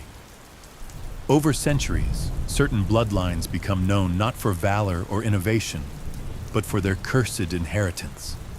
A memory twisted by song, a legacy severed by resonance. Mouths seal mid-note, vocal cords crystallize into obsidian threads, and eyes weep ink. The space around them warps, bending gravity into slow spirals and unraveling color from the spectrum, rendering everything in hues of bruised gold and funeral gray. Where it is sung, plants wither backwards into seed, and shadows detach from their casters, writhing like severed limbs seeking lost memories, feared for its forbidden origins, its rarity, and the irreversible unmaking it brings to blood and history alike. It is the absence of music, encoded into a piece that sings itself backward through space-time. In the obsidian vaults of the Vesper monastics, this reverse song is hailed as divine contradiction, a proof that creation itself was a misstep to be unwound. Their scrolls speak of the unvoice, a state of sacred negation where silence reigns as sovereign.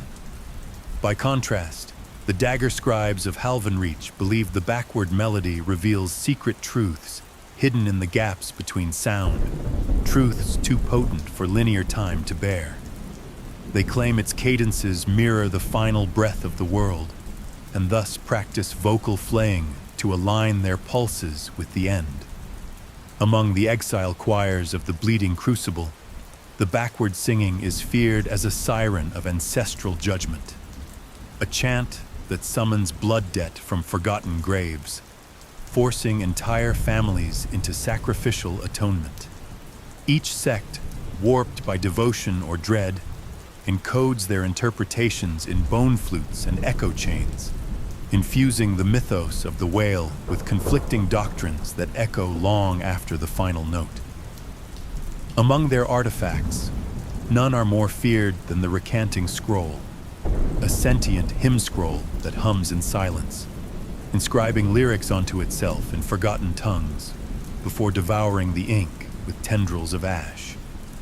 In the crypts of the hollow lexicon, a self-erasing scripture called the Grief Codex bleeds black ichor when touched, believed to be written in the cries of unborn choirs. These relics serve as both scripture and warning, shifting doctrine with every breath of song remembered or forgotten. It is performed not for an audience, but against an enemy. And every note erases not memory, but lineage. As a consequence, some factions have devised forms of silent warfare, ritualized conflicts where mnemonic weapons are encoded with forgotten notes or erased histories. These include siege hymns woven into silent banners, weapons forged from the bones of lost lineages, and cursed scrolls that unspool in reverse chants, causing regiments to forget their oaths, their names, even their cause. The Pale Kin are rumored to employ echo helms that store ancestral screams, released upon activation to overwhelm memory and scatter enemy cohesion. Warfare in such realms is no longer about conquest. It is a battle for memory itself, where victory is survival not of flesh, but of remembrance. Entire bloodlines have ceased to exist mid-performance, as with the House of Cerivian, whose ancestral choir vanished in a single crescendoed gasp during the Wail's final stanza. Their mansion collapsed into echo. Their family sigil bled from all records, and even their name lingers now only as a tremble in forbidden hymns. Maps have undrawn themselves. Blood has retreated into ancestral bones. The air reeked of burnt parchment and iron-laced incense, a scent catalogued in forbidden bestiaries and esoteric war annals, often listed as a herald of necromantic anomaly. Chroniclers speak of it as the stench of unbirth, while sectarian scholars in the Whispering Archive assert that it marks a tear in the lattice of ancestral memory. Poets of the Morning Choir immortalized it in bone script as the perfume of erased names, scenting parchment with ash and blood to evoke the moment a lineage vanishes. Across regions, survivors whisper of it as a cursed omen, with traditions springing up to mask it using burning myrrh and salt-soaked nettle leaves, futile gestures against a truth written in silence. Survivors, if any could be called such, describe the sound as a reverse heartbeat stitched from violins and thunder, the color of void black ink spilling across candlelight. The walls wept salt. The floor tasted of ash and old tears. Time itself stuttered. From this cataclysm, a mythic verse emerged, Elegy of the Last Echo, believed to be transcribed by a blind monk moments before his voice turned to dust. When thunder drinks the ink of kin, and tears flow upward through the skin, the name once sung now silent lies, beneath a sky that weeps in sighs. The poem is recited in hushed tones, for legend warns that to raise its voice is to court ancestral wrath. Once, in the twilight city of Scarith, a mourning cantor defied custom and intoned the elegy of the last echo atop the temple spires, letting its cadence roll across rooftops. Within moments, birds fell from the sky, their feathers burning mid-air. Choir stones shattered into black sand, and 13 names vanished from the Hall of Remembrance, not erased, but transposed into a language none could decipher. Now the phrase echo raised is used as both curse and caution in Ashkin rites, a dire reminder that some verses are meant only for the grave. During funerary rites among the Ashkin of the lower vaults, a dirge for lineages no longer remembered, but still mourned by stone and wind alike. As with the house of Serevian, whose ancestral choir vanished in a single crescendoed gasp during the Wail's final stanza, their mansion collapsed into echo, their family sigil bled from all records, and even their name lingers now only as a tremble in forbidden hymns. Maps have undrawn themselves. Blood has retreated into ancestral bones. The Wail is only used when legacy itself must be murdered. One such tale, whispered among dust-choked crypts of the Hollow Spire, recounts the tragedy of Prince Valred of Durmer. The last scion of a fading line, Valred sought to restore his family's waning legacy by invoking a purified version of the Wail, hoping to excise centuries of blood guilt from his ancestral memory. But purity was never the Wail's promise. As the final note echoed, his lineage didn't ascend. It vanished. Statues crumbled, heirlooms dissolved into soot. Valred watched in mute horror as his mother's portrait bled away into blank canvas before his eyes, the golden thread of his ceremonial cloak unraveling mid-step, strand by strand, until only dust clung to his shoulders. Mirrors no longer reflected his image. In the family crypt, tombstones bore no names, only smooth stone and the chill of severed remembrance. The palace echoes whispered foreign syllables in place of his title. When he spoke his name aloud, the walls did not listen. In that silence, he understood. He had not saved his bloodline. He had outlived its meaning, and tapestries unthreaded their own symbols into strands of null wool. Valred alone remained, nameless and cursed, walking the palace where no portrait bore his face, no servant recognized his blood, and even the ancestral spirits refused to whisper his name. His tale endures only as a caution, not against failure, but against hope in tools forged for obliteration. Those who have attempted to transcribe the melody find their hands unwrite themselves, ink bleeding back into quills, fingers twitching in reverse until joints dislocate and knuckles unknit, the bones curling inward as if to flee the memory of what they dared to capture. The Wail resists permanence. It lives in flux. According to the scorched relic logs of the Obsidian Concordat, High Cantor Veyrun of the Ninth Veil once attempted to entrap the Wail within a vault of living obsidian and soul-etched silver, an act of containment designed to weaponize the hymn as a tool of imperial conquest. The result was catastrophic. Not only did the vault implode into a negative silence that consumed a city quarter, but every written word within a mile, even etched in stone, reversed itself and then vanished. Survivors reported tasting colors and dreaming in extinct languages. Veyrun's own fate is uncertain. Some say he was absorbed into the Wail, others that he became a phoneme of it, eternally echoing the first note of entropy. His legacy now lives only in cautionary chants sung by ghost nuns, warning never to cage that which sings the end backward. In present-day sects, his name serves both as an omen and a rallying cry. The Librarchs of the Shattered Rite invoke his failure as a parable against hubris, branding would-be archivists with his inverted sigil while whispering their initiatory mantra. Ink unmade is truth released. Meanwhile, the Choir Eclipsed, a heretical splinter sect, reveres him as the first martyr of silence, preserving fragments of his experiment as sacred instruments of divine dissonance. Their processionals begin with a chant attributed to Veyrun's final moment.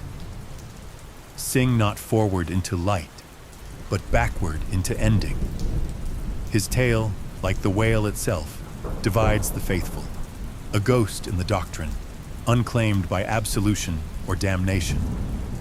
A ghost in the doctrine, unclaimed by absolution or damnation, and any attempt to imprison it within structure invokes the laws of uncreation.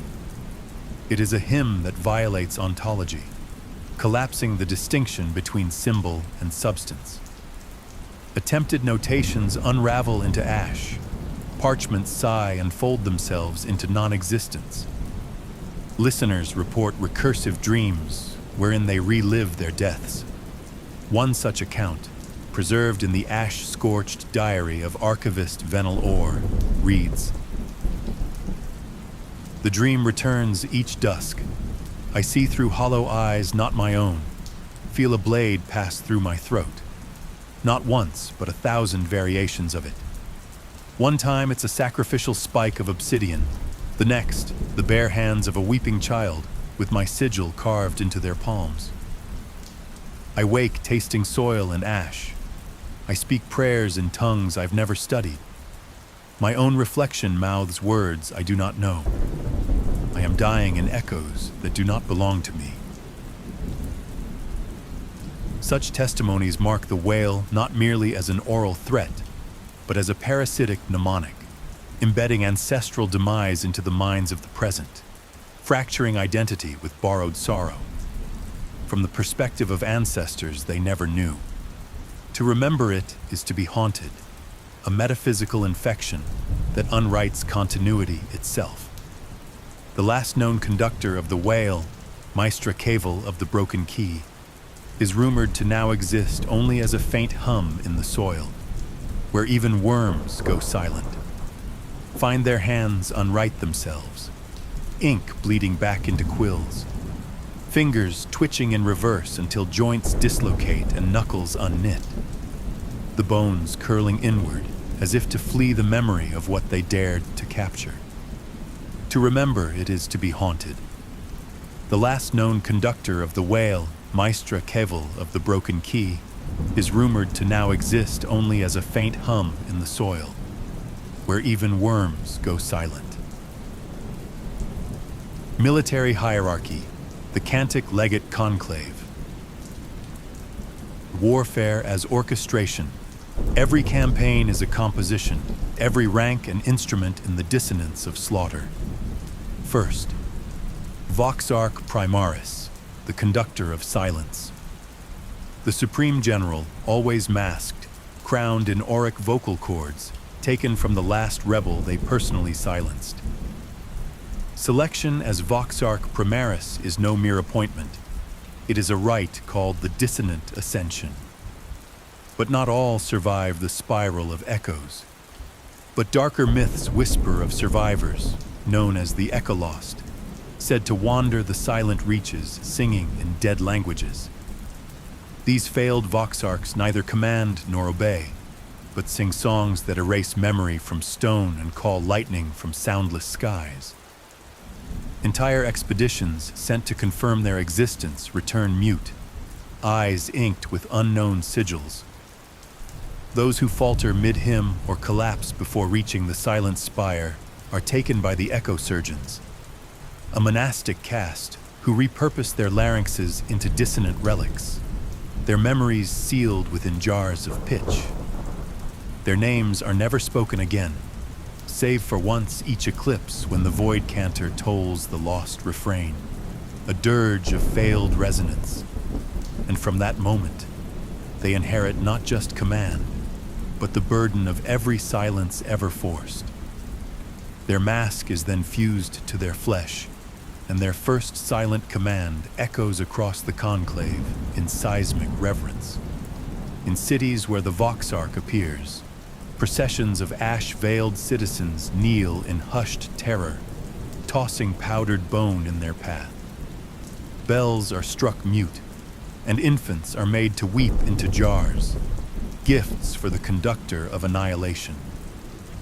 No civilian has heard their voice and lived sane, Yet in hushed corners of drowned cities, some domestic choirs rebel through lullabies woven from inverse echoes of conclave hymns. These subharmonic rituals aim not to mock, but to heal, stitching memory back into those left wordless by the crescent's wake. The conclave forbids these songs, branding practitioners with the seal of unvoiced heresy. In one ill-fated revolt, a sect of ash priests dared to chant defiance during the Silence March. The air folded in upon itself, and their voices turned to salt mid-hymn. The entire district vanished from memory. No map bears its name, and even ghosts refuse to haunt the space it once occupied. Legend holds that the first Voxarch Primaris, known only as the Resonant Wound, emerged from the spiral of echoes not with voice, but with the silence of a dead sun. Their silence broke the siege of Ulthrak Kor, not by force, but by unmaking the sound of rebellion itself. Yet the price was eternal. Their breath no longer warms, and their heartbeat pulses only in subsonic tremors that shake the tomb walls of the conclave to this day. Some believe they still reside within the Silent Spire, entombed in echo, dreaming the war yet to come. Taken from the last rebel they personally silenced. They wield no weapon, only a baton of desiccated larynx bone that dictates death by rhythm. Their commands are delivered via harmonic implants, heard only by the attuned. These implants are sanctified in the ceremony of inner resonance, wherein initiates submerge their ears in echo fluid extracted from the ossified ear bones of extinct prophets. During the rite, each implant is tuned by a sibilant monk who whispers forgotten frequencies until the implant hums in accord with the bearer's pulse. Tampering or unauthorized attunement leads to harmonic hemorrhage, where skulls vibrate into implosion. Occasionally, rivalries bloom between chord captains and silent crescents, veiled in harmonic codes. Duels of forbidden frequencies traded beneath battle hymns. These sonic feuds are said to end with mutual unmaking or erasure, and the tones used are recorded only on ash leaves that crumble upon sight. Second chord captains, tonal stratarchs. Masters of squads known as versifonts. These officers wear serrated throat helms that amplify their orders into violent frequency bursts. Every strike force is tuned to their voice print. The process is known as harmonic bonding, a week-long rite involving shared chants, synchronized bloodletting, and the ceremonial incineration of each soldier's birth name. When a chord captain is slain, the unit collapses into what is called A-scream death, a chain reaction of neural discordance that causes soldiers to convulse as their vocal cords burst into flame, eyes implode into pitch, and their last cries unspool backwards into choking silence. The death leaves behind no corpses, only scorched silhouettes and a lingering, harmonic afterimage etched into the soil. In one notorious collapse, the Versofant unit Harm Nocturne fractured after their chord captain defected mid-assault. Bereft of his harmonic signature, they descended into counter-rhythms, attacking one another in spasms of mnemonic betrayal. The battlefield became a dissonant ruin, later classified as a vocal gravefield by conclave archivists. Battlefield engineers, called tone wrights, are sent ahead to construct resonant amphitheaters from basalt and bone. These sound arenas amplify the chord captain's orders, echo enemy agony, and distort enemy chants into dissonance. Terrain is sculpted to conduct voice like water. A wrong whisper can doom a regiment. One infamous clash occurred when the Song Legion of Rethrall attempted a cross-conclave siege. Their sky horns sang discordant truths, frequencies that boiled blood and unveiled suppressed memories. The resulting cacophony tore open a reverb rift, leaving a crater that screams backwards at dusk. One forbidden ballad, Fenn's last verse, recounts the tragedy in melancholic tones, though it is banned in 9 provinces. Sung only in whispers, its notes cause temple walls to bleed and records to weep ink. Survivors of the battle claim to still hear that crescent's footfalls in their dreams, and some have gouged out their own ears to escape the phantom cadence. To police such sonic heresies, the Conclave maintains a secretive order known as the Dissonant Inquisitors. Cloaked in pitch silk and wielding resonance-dampening spires, they hunt rogue crescents, corrupted flutes, and illicit harmonics. Their anthem is unsung, their justice silence incarnate. If they fall, the unit screams itself to death in failure. Third, Scream-Bearers, pitch-forged heritors. Battlefield psalm wielders who chant counter-frequencies to enemy morale and memory. Their mouths are split into vertical flutes, painstakingly carved through a rite called the sighing incision, a sacred surgery performed while the subject inhales the ash of a silenced martyr. These living instruments are tuned with resonance oils derived from fossilized vocal cords and are sanctified weekly by subharmonic chanting in anechoic chambers. Every flute is considered a relic, requiring both sonic alignment and devotional purification before each battle. Some are elevated posthumously into relics known as echo pylons, their flutes and armor fused into singing monuments stationed at the borders of the Conclave's domain. Others are disassembled into score shards, each sliver etched with a note of their final scream, and kept in vaults for grim study.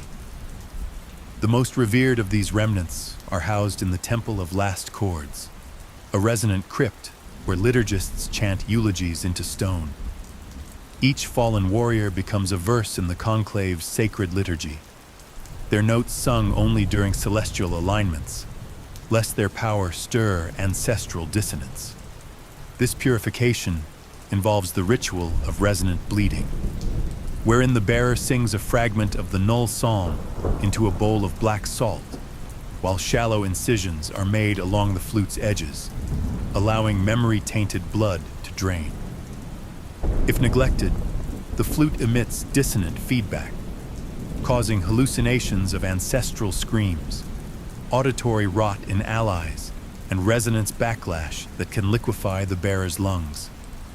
Only those who complete the rite under moonless skies are granted the battle's first verse, and their armor is strung with living nerves that vibrate in sympathy with pain. In the black markets of dust-choked ruins, sonic contraband, salvaged flutes, broken pitch staves, and recorded rogue harmonics change hands in shadow rites. Cults known as the Echo Unbound believe these remnants hold truths the Conclave fears. Possession is punishable by dissonant dissolution, a slow unmaking where the accused sings their own name backward into oblivion. In rare betrayals, some scream-bearers have had their flutes hijacked, their sacred instruments retuned in secret by sonic saboteurs. These desecrations result in agonizing inversions.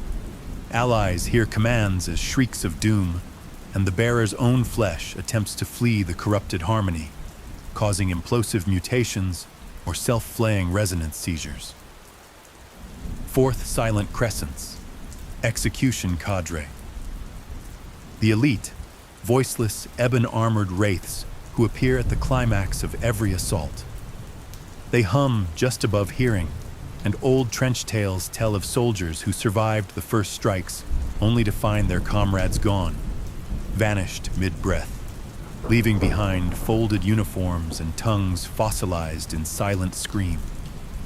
Their armor gleams with void steel ribbing and shadow glass inlays, a living hymn of negation. Every crescent wears the mark of the final note, an ocular sigil across their visor that pulses only during kills, encoding their executions into spectral silence. They do not kill with blades, their presence erases, Whole moments vanish, preserved only in broken timepieces and backwards blooming wounds. The Conclave has waged war on at least one faction that rejected sonic warfare entirely: the Null Houses of Tirnem, who clad themselves in resonance-dead armor and wielded blades encoded with anti-frequencies. The war was not fought with sound, but with voids, fields where no voice could rise, and silence was both shield and sword. The Crescents emerged victorious, but it took the sacrifice of 13 maimed scream-bearers chanting into stone to fracture the Null House resonance barrier. The only sound left was the soft echo of the Crescent's steps receding into legend. They are not remembered. They are endured. In the final stanza of Fenn's last verse, it is whispered that one Crescent sang a lost chant, a name once wielded like a blade in the first Silence Crusade, now outlawed for its power to summon spectral echoes of every Crescent ever erased.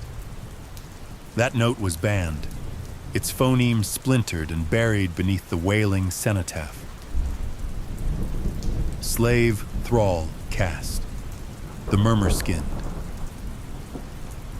Taken from conquered peoples, apostate choirs, and failed harmonists, a practice first forged during the shattering of Lyrith, when the harmonics of a dying god fractured reality and birthed 1,000 echo cults from its ashes. In its wake, kingdoms fell into dogmatic fervor or collapsed into dissonant schisms. The silent ascendancy of the North interpreted the event as divine purification, erecting silence shrines across their lands and outlawing song. Meanwhile, the southern fractals of the Sable Choir claimed it as proof that reality was malleable and began weaving forbidden symphonies to rewrite existence. Warlords consecrated battlefields with echo runes, and scholars murdered one another over competing harmonic theologies. The shattering became a calendar, a religion, a weapon, and above all, a myth reborn in the mouths of every survivor who tried to make sense of the music that now hummed behind the eyes of the world. Into wailing echo planes. In the aftermath, survivors of the resonant schism codified the act of sonic consecration, binding enemies into choir husks as penance and power source.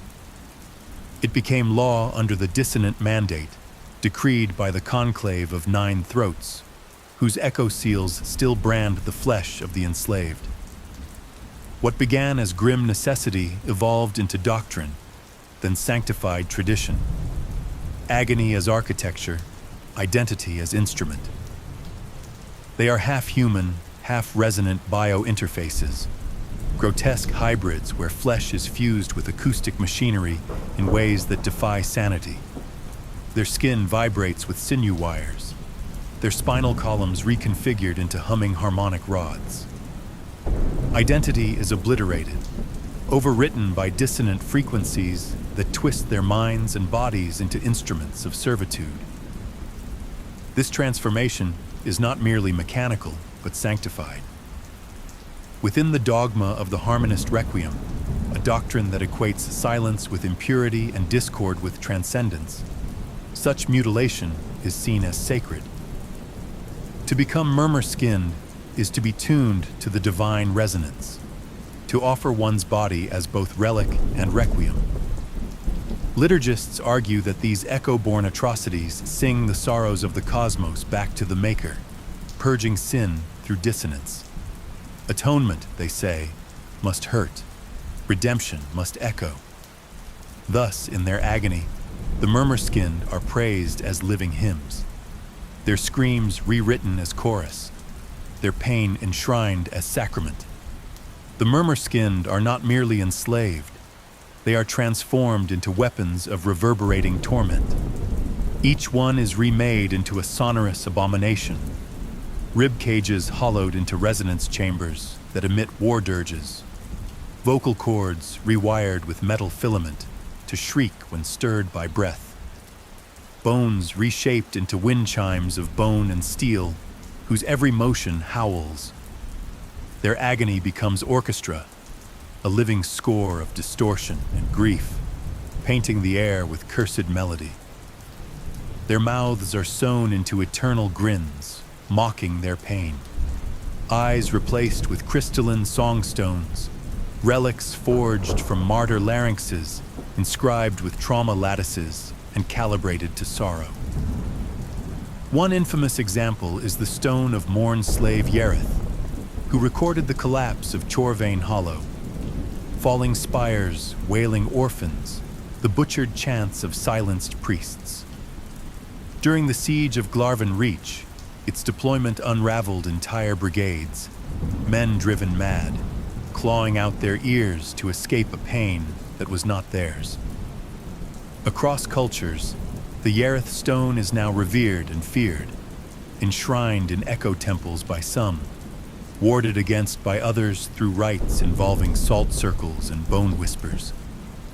The desert cults of Vorthos believe it houses the dying breath of a forgotten saint, while the frost liturgies of Norheim claim it echoes the sorrow of a sky that once wept fire. Each interpretation layers myth upon horror, embedding the stone within the spiritual topography of war, and demanding its use be sanctioned only through ritual bloodletting and corresponding oaths that fracture the sanity of even high priests. These stones archive more than memory. They weaponize it. During rites of battle, traumas are unleashed as sonic plagues, cascading howls of ruin, spectral screams of extinct cities, harmonics that unravel identity itself. Vaults beneath conclave monasteries contain the worst of them, sights whispered of with equal parts awe and terror across the provinces. To the devout, these catacombs are sacred reliquaries, housing echoes too divine for mortal ears. Pilgrims known as tone seekers undertake perilous journeys to merely stand near their sealed gates, believing proximity alone may grant vision or madness blessed by the Maker. In contrast to dissenting sects and the common folk, these vaults are feared cursed hollows where the world's forgotten screams fester. Some speak of villages whose children vanish on moonless nights, their names later etched in silent glyphs near the vault's obsidian locks. Whatever the view, no one denies their power. Temples of silence, shrines to suffering, and monuments to the cost of divine resonance. Sealed horrors chanted into by liturgists until even the silence begs for death. These vaults are not mere chambers, but resonant catacombs woven with grief tones and bound harmonics. Entry requires rites of unvoice, the ritual sacrifice of one's spoken name, and passage is guarded by the null sentinels, grotesque constructs of bone, bronze, and silence that bleed resonance only when attacked. Surrounding these catacombs are echo traps and chorus mazes, sonic labyrinths that disorient trespassers with looping reverberations of their own screams, memories, and sins. Only the deaf or damned return. They are cast into forms drudgers, the resonant titan of dissonant wrath. Towering over the scorched earth at nearly 20 cubits tall, the drudger looms like a blasphemous cathedral on legs, a colossus clad in scorched brass chain veils that hang like funeral tapestries, each link etched with reversed hymns and bound synphonemes. Its form is both mechanical and morbid, a skeletal exosuit of blackened reliquary iron fused with fossilized bone, ossified cords, and coral glyph steel that hums a constant, low dirge audible only to the broken. Its head is a cathedral dome, cruciform and cracked, cradling a resonance engine where a face should be, a spiraled lattice of harmonic vents pulsing with blood glow and mornlight. Dozens of orifice chimes sway beneath its neck, each producing a discordant clang as it lumbers, trailing sonic ash across the battlefield. Spinal pylons pierce from its back like organ pipes torn from a sanctum, belching distorted hymns torn from the screams of ancient martyrs. These pipes twitch like antennae, each movement producing subharmonic pulses that liquefy the eardrums of the unshielded. Beneath its chain veils, glimpses of the inner sanctum can be seen. Hundreds of bound throats embedded in its chest cavity, twitching in agony. A living choir condemned to scream until their cords snap or their gods answer. Its arms are siege towers of bone and bronze, ending in choir mauls. Gargantuan fists inscribed with ossuary sigils that glow only when descending upon flesh. Each impact sounds like a cathedral collapsing. Runes flare red on impact, releasing psychic aftershocks that imprint despair into the minds of those nearby. Legs like inverted bell towers grind through mud and corpse alike, adorned with rosary fetters forged from the fused vertebrae of 100 harmonist heretics. Its feet are ritual anvils, shattering earth into echo sand as they stomp. And each step releases a pulse of resonance that warps time briefly, looping screams and memories around the afflicted in a chorus of recursive agony. Surrounding it is a corona of sonic aberrations, fluttering specters of war dirges made flesh. These entities, birthed by the resonance engine's bleed, swarm into trenches and minds alike, whispering unspeakable prayers that leave soldiers twitching in mute repentance or roaring in euphoric madness. At the drudger's core lies the heart gong, a biomechanical bell entombed within its rib-like hull, struck by chains that tighten with every death it causes. The gong's pulse is felt more than heard, a low, ancestral heartbeat that resonates through bone and soul, marking all who hear it with the sigil of ruin. Opposing forces have devised desperate countermeasures. Null priests who march with cages of silenced bone flame to dampen harmonic dissonance. Blind shock brigades trained to navigate battlefields by vibration, deaf to the siren dirge. The frost-cloaked defiance of Norheim deploy shard sensors imbued with white noise relics, scattering resonance fields like shattered mirrors. Some countermeasures have taken on lives of their own. The flame shrouds of Galdorn are now venerated relics, said to house trapped screams of a silenced god, while the silent blades of Amanthar, once a rebel faction, now serve as sacred assassins in a schismatic sect. What began as survival tactics have, over decades, become myths and heresies in themselves, sparking doctrinal feuds and echo hunts sanctioned by rival liturgies. Even countermeasure songs are codified into grim hymnals, their notes outlawed in echo-purist provinces.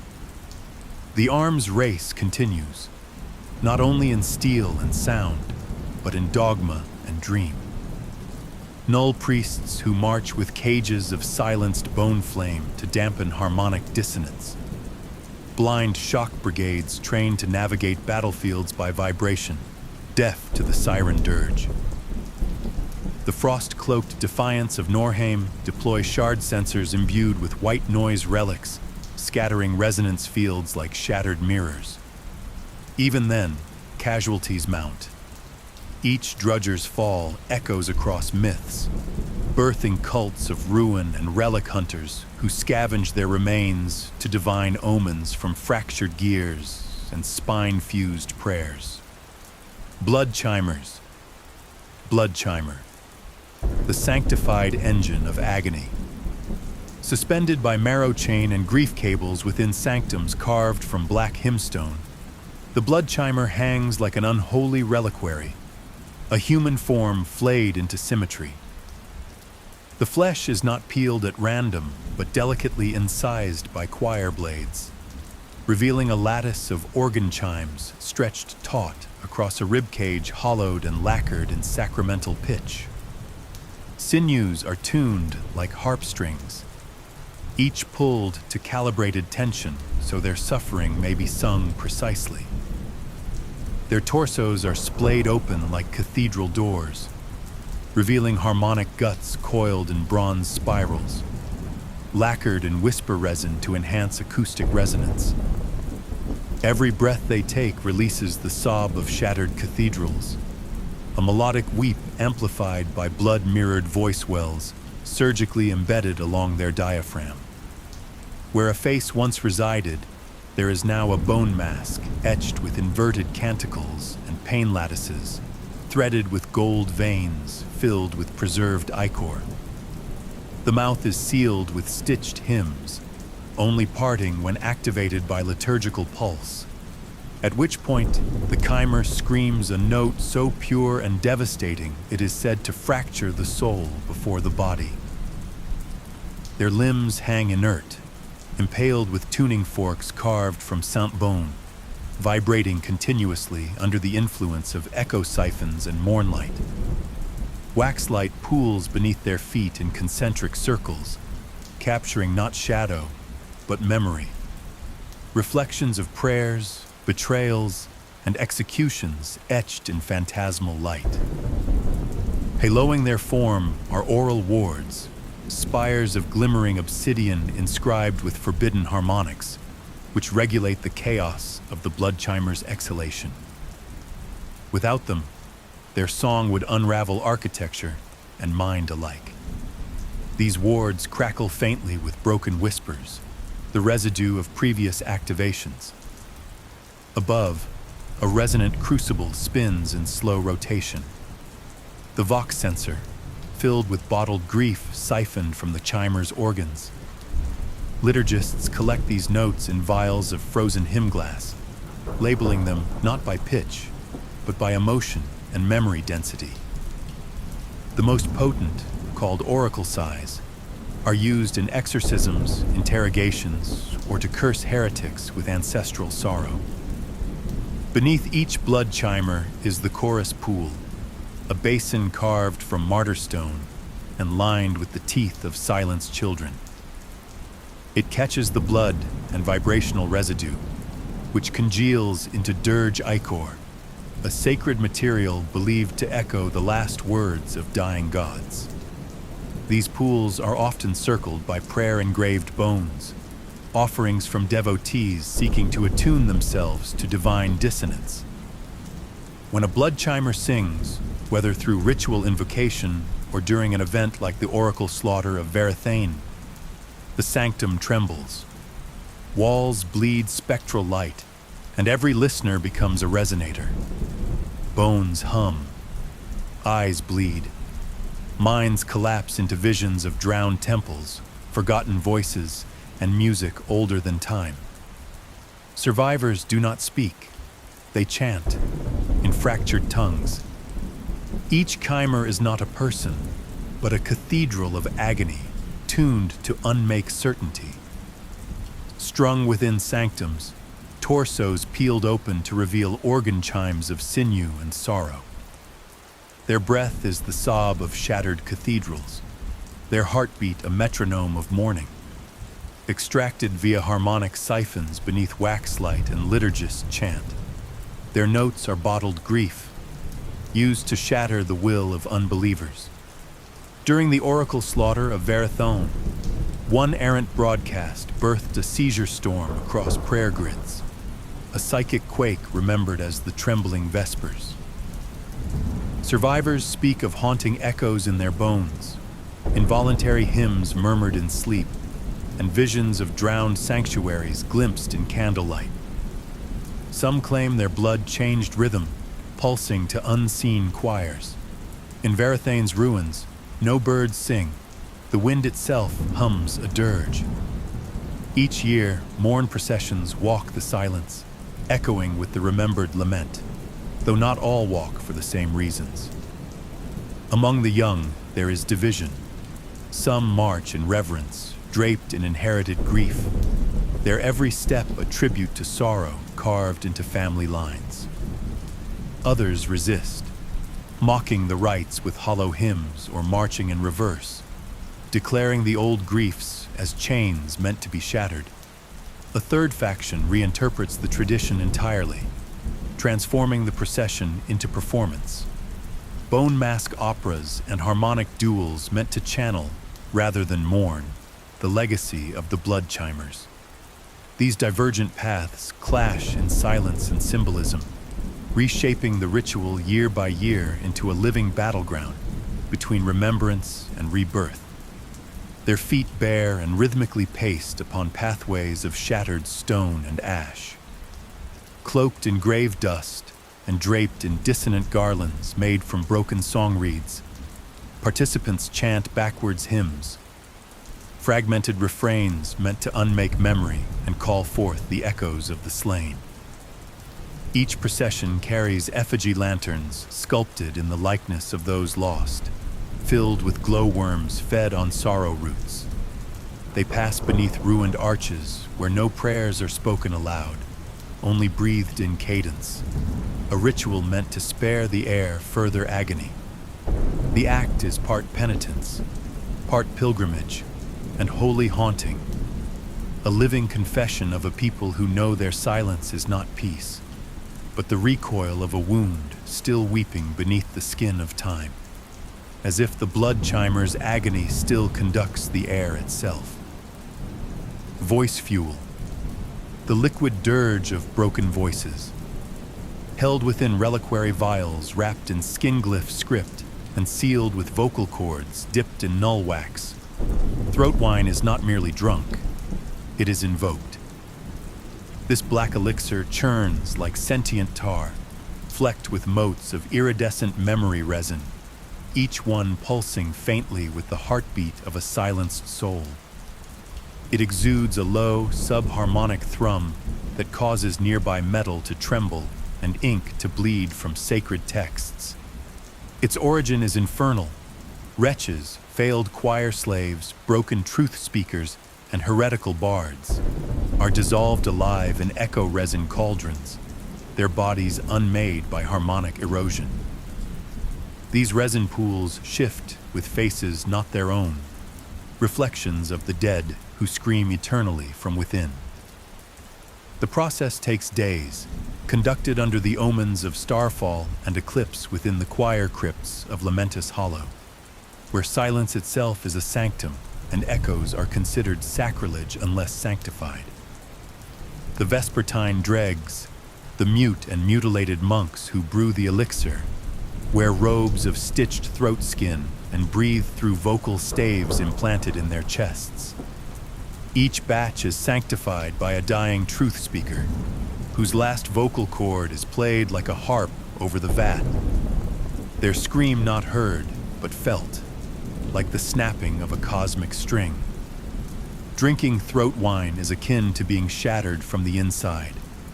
The imbiber's veins sing, teeth crack from internal resonance, tongues split into discordant keys, the eyes reverse and weep backwards, bleeding visions of lost cities and unborn gods. Memory collapses. Drinkers speak languages never learned, their names whispered in future tenses, their thoughts laced with the grief of voices that never had the chance to be born. Its effects are apocalyptic. On the field of Korth Essel, one anointed warrior emitted a singular harmonic hum that erased 2 legions, their bodies crumpled like hymn paper, their echoes preserved in obsidian sarcophagi that still weep sound in dead phonemes. These tombs are guarded by null chime pylons, and the last cries of the fallen are etched into their walls in vibrating sigil script. The Scream Wars were born from throat wine, sacred purges where cities reduced themselves to song ash rather than surrender their supply.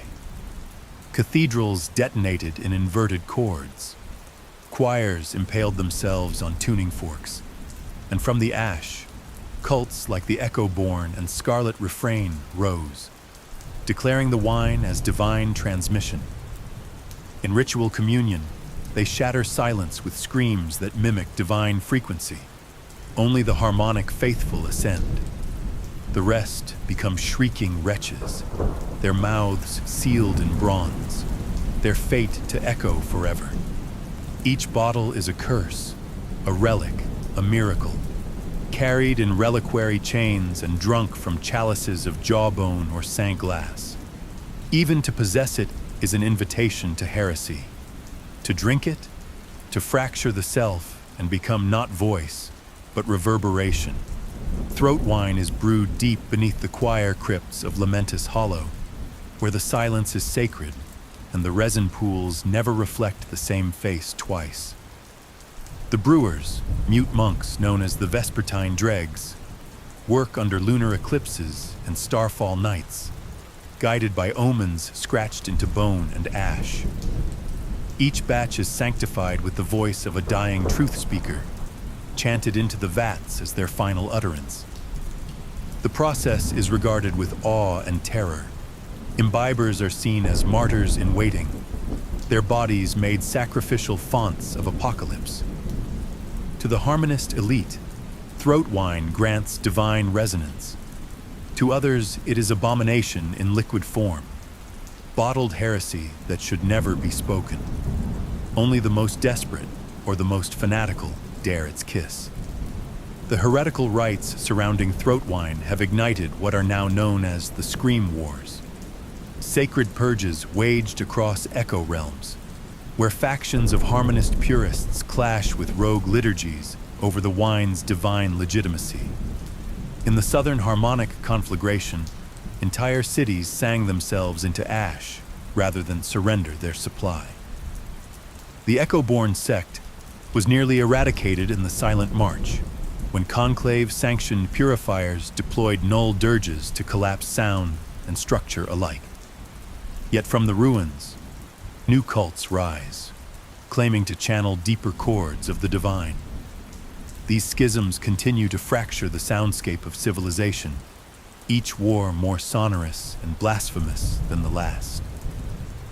Yet there are sects, long banished from the harmonist conclave, that venerate its consumption as a rite of ascension. Known as the Echo-born or the Scarlet Refrain, they believe throat wine carries the first song sung by the Maker, a resonance that, when perfectly harmonized within the body, births divine revelation. These sects undergo communion rites, where silence is shattered by ritual screams, and only those whose cries mirror sacred patterns are anointed. Conversely, exile rites of excommunication involve forced ingestion, where the unworthy are driven mad by dissonance, their identities dissolved into shrieking echoes. Such practices are condemned as heresy by the conclave, yet they persist in subterranean cathedrals and dream fortresses, where the faithful drink madness to hear the divine. They cannot scream, only echo. Rival realm, soul hearth, the bastion of ash penance. The Grey Basilica, the crown of burned memory, a Baroque fortress etched into the desiccated corpse of a mountain god whose petrified ribs now form the basilica's nave. It looms like a charred reliquary over the sea of bruised light, bleeding black smoke from hollow spires. Within its sanctum, relics of ash-entombed saints rest in iron-clad reliquaries beneath frescoes scorched into the stone with devotional flame. Choir pits yawn from beneath the transepts, vast wells where monks of silence chant their mute liturgies, each breath a prayer surrendered to pain. The air tastes of soot and sanctity, heavy with incense made from ground martyr bone and resin of blister thorns. Veins of charred gold vein the walls, pulsing faintly with hymns too quiet to hear but too sacred to ignore. Those who linger near them too long report visions stitched from memory and prophecy. Spectral processions of martyr saints, weeping flame from hollow eyes, or echoes of unborn futures carved into ash. For the devout, These whispers bring divine instruction or ecstasy so profound, it scars the soul. For others, it induces tremors, stuttering speech, or sacred seizures. Monks of silence believe these pulses are the voice of the basilica itself, a memory beast murmuring in sacred decay. Solhearth is a theocratic, militant realm governed by the ash-bound martyrs, a cult of flame-wreathed penitents who believe voice is sacred only when earned through agony. Their paladins, pyre virgins, sew their mouths shut with iron wire soaked in ash wine until their 10,000th vow scars the heavens. Yet not all kneel in silence. A splinter sect known as the Ember Tongue rebels within the basilica's shadows, preaching that divine truth burns brightest when spoken. They believe silence is not reverence, but fear masquerading as piety, and they etch their sermons into flesh with molten styluses, daring pain to amplify their faith. This schism festers behind veiled rites, threatening to rupture the order from within. To them, Nherakhul's music is sin incarnate, the birth cry of fallen seraphs. This belief traces back to the Echo Purge, a dark era in Solhearth's history when a revered priest choirmaster named Virex the Sundered attempted to harmonize scripture with song, leading to catastrophic resonance that shattered the spire of breath and drove entire congregations mad with joy. Since that calamity, Solhearth's doctrine has declared melody a profane indulgence, a seductive corruption of divine silence. Where Nherakhul sings, Solhearth brands. Where the pale kin bleed arias from veins, Solhearth burns tongues to embers, a sacred censure etched in scorched flesh and fervent dread. Their armies march to the rhythm of silence drums, gnarled instruments that devour sound like famished wraiths.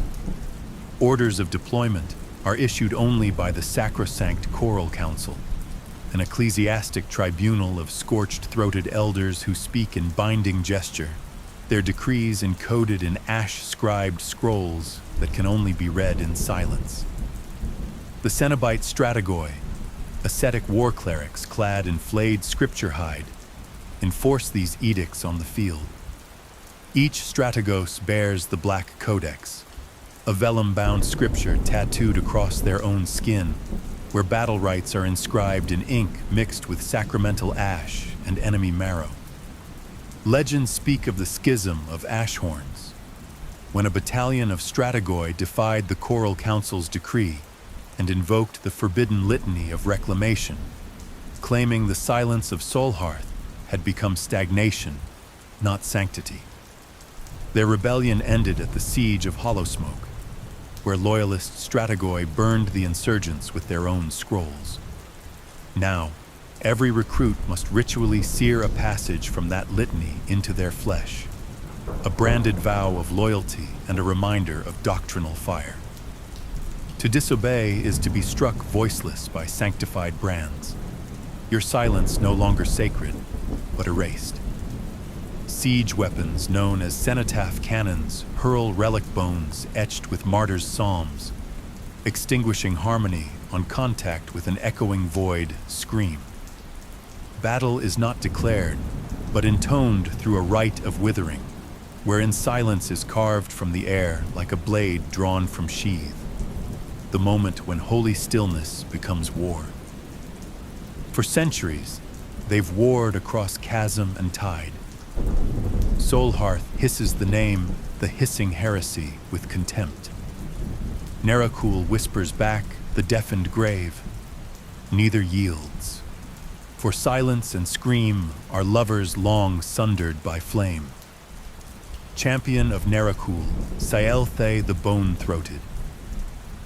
Saelthe the Bone-Throated is less a warrior than a living requiem, each step she takes tuned to the trembling strings of grief and wrath.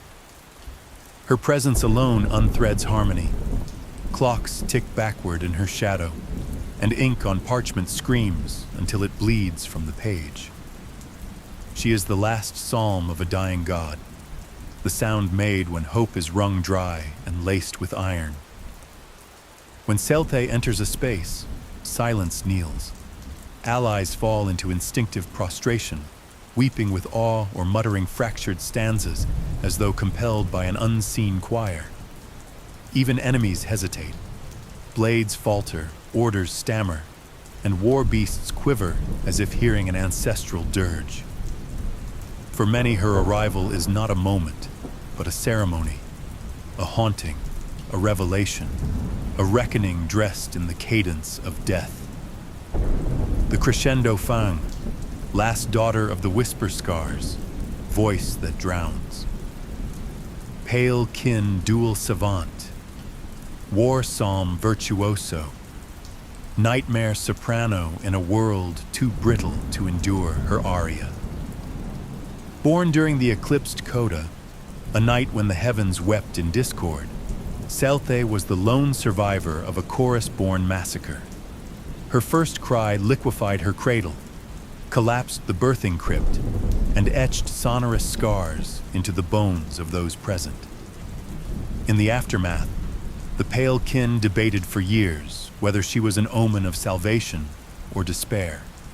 Some hailed her as the Aria-born, a messiah whose voice would restore divine harmony to their fractured realm. Others whispered she was a curse clad in flesh, the scream witch foretold in forbidden nocturnes. Her name was both prayer and warning, sung beneath breath and screamed into silence alike. Her titles were first etched into reverence and fear at the rapture of thorns, a skirmish turned cataclysm where she sang without restraint for the first time. A legion of war augurs fell in synchronized seizure, their eyes boiling to blisters under the pressure of her pitch. One enemy captain, impaled mid-area by a vibrating lance of sound, wrote her epithet in his own blood across a temple wall, the crescendo fang. After the battle, not a single blade could be found intact, only whispers soaked into the stone and a breeze that trembled like a widow's breath. Her own kin, shaken but awe-bound, added last daughter of the whisper scars to her legend, naming the battlefield's permanent tremor line in her honor. In the weeks that followed, a strange affliction overtook the battlefield. The very ground beneath the site of her song began to hum with a low, endless resonance. Nearby flora grew twisted, petals forming crude phonetic shapes, and flocks of birds flew in concentric spirals, drawn to the echo's pulse. Refugees who wandered near the site either emerged with eyes glazed and humming forgotten lullabies, or were never seen again. Those who returned spoke of ghost choirs and bleeding trees, and claimed to see Sealthe in every flicker of wind. The pale kin marked the site with obsidian monoliths etched in dissonant verse. Some now consider it a holy wound in the world, a scar that sings. Each year, disciples gather in silence around its perimeter, pressing ear to soil to hear the aria beneath. From that day, she was no longer merely a survivor. She was the aria incarnate. Shrines rose in secret, even as others called for her unmaking. In the isolated tundra reaches of Vorendren, a sect known as the Hymnless Court reshaped their entire social structure around her myth. There, Sealthe is not just a figure of prophecy, but the foundation of governance and ritual. Children are named after sonorous fragments from her supposed future arias, and leaders are chosen through a rite of resonant communion. The one who can endure the discord of the black bell longer than others without speaking a word is deemed most attuned to her suffering.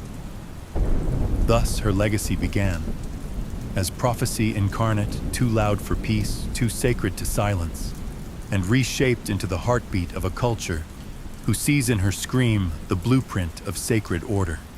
Her armor is a reliquary of petrified choirs, once sentient symphonists, now fossilized in contorted agony across her cuirass. Their mouths hang agape in eternal hymns, and at night, when her breath stills, Saelthe claims she hears their final refrains echoing in her bones. Some say she dreams not her own dreams, but theirs, looping laments of unfinished songs, trapped forever in the score of her soul. These echoes fracture her sleep into dissonant reveries, where time and memory blur. In waking hours, they pull at her decisions like ghostly hands, sowing doubt or dread where certainty once lay. Her voice sometimes carries fragments of verses she's never known, decisions shaped by cadences older than her breath. Each duel she enters risks not only death, but the unraveling of identity. A harrowing rite perceived by her enemies as both a curse and a sanctified test. To be challenged by Saelthe is to be beckoned into a personal apocalypse, where one's name, memories, and beliefs are bled into the soil and set ablaze by her voice. Some foes greet this fate with fanatical reverence, believing that to die by her aria is to be granted a form of twisted absolution. Others dread it as a deathless damnation, haunted by legends of warriors who survived only to wander in fractured song, minds shivering between notes of who they once were. Across enemy encampments, her name is invoked like a dirge, not as a foe, but as a harbinger. A battle not just against flesh, but against the chorus threatening to overwrite her will with theirs. Before each duel, she scores obsidian notations along her blade, a script of slaughter. Her throat, encircled by an iron diadem of inverted tuning forks, blooms inward when she sings, spiking deeper with each rising crescendo. Every performance is pain, a sacred violence of resonance. Yet the resonance exacts its toll. Her lungs burn with invisible lesions, her spine spasms from the pressure of sound-borne seizures, and her mind fractures briefly with every peak, glimpsing echoes of selves that never were. Even her allies must shield their thoughts, for her aria leaks into cognition, inducing fleeting bouts of euphoria or despair depending on their own hidden griefs. It is said that during the siege of Veil Rock, one of her closest shieldmates, Varn the Quiet, broke into weeping laughter mid-charge and laid down his blade, whispering a lullaby in a language none had taught him. When the battle ended, he wandered off into the shattered marshlands, never to be seen again. Conversely, a disfigured soldier named Iriel, who had lost her ability to speak after a failed hanging, claimed Saelthe's aria gave her a vision of her dead daughter singing from a garden of glass. From that day, she followed Saelthe not as a commander, but as a saint. These moments haunt Saelthe with equal weight. Miracles and madness braided through each breath she releases. Her feared signature, the 100-fold break, layers crescendo upon crescendo until the psyche of her enemies buckles into harmonic madness. Their death songs burst from rent flesh in aria-laced spasms. Survivors speak in dissonant tongues, their thoughts trapped in a symphonic echo that haunts their dreams. The land where the aria fell becomes warped. Trees twist into tuning-forked spires, soil vibrates with unheard harmonics, and birds fly crooked, unable to orient through the resonant distortion. Even the wind refuses to pass without a tremor of pain. These sites become forbidden zones to the ash-bound martyrs, who see them as defiled by sin-song, while to the pale kin they are hallowed ground, sites of pilgrimage where war singers fast in reverent agony and carve verses into the vibrating stone. Some cults believe these scars are Saelthe's true scripture, etched into the land as divine lamentations. Blood-soaked choirs return annually to chant in resonance with the terrain. Believing their suffering harmonizes with the sacred discord, that still haunts the air.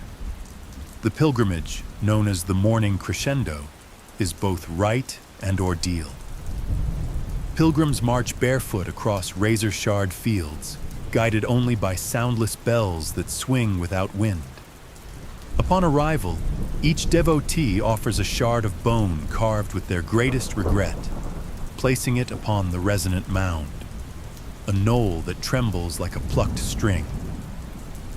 As the chant begins, voices fracture mid-hymn, some singers collapsing in ecstasy, others frothing in seizures, their vocal cords bursting into harmonic flame.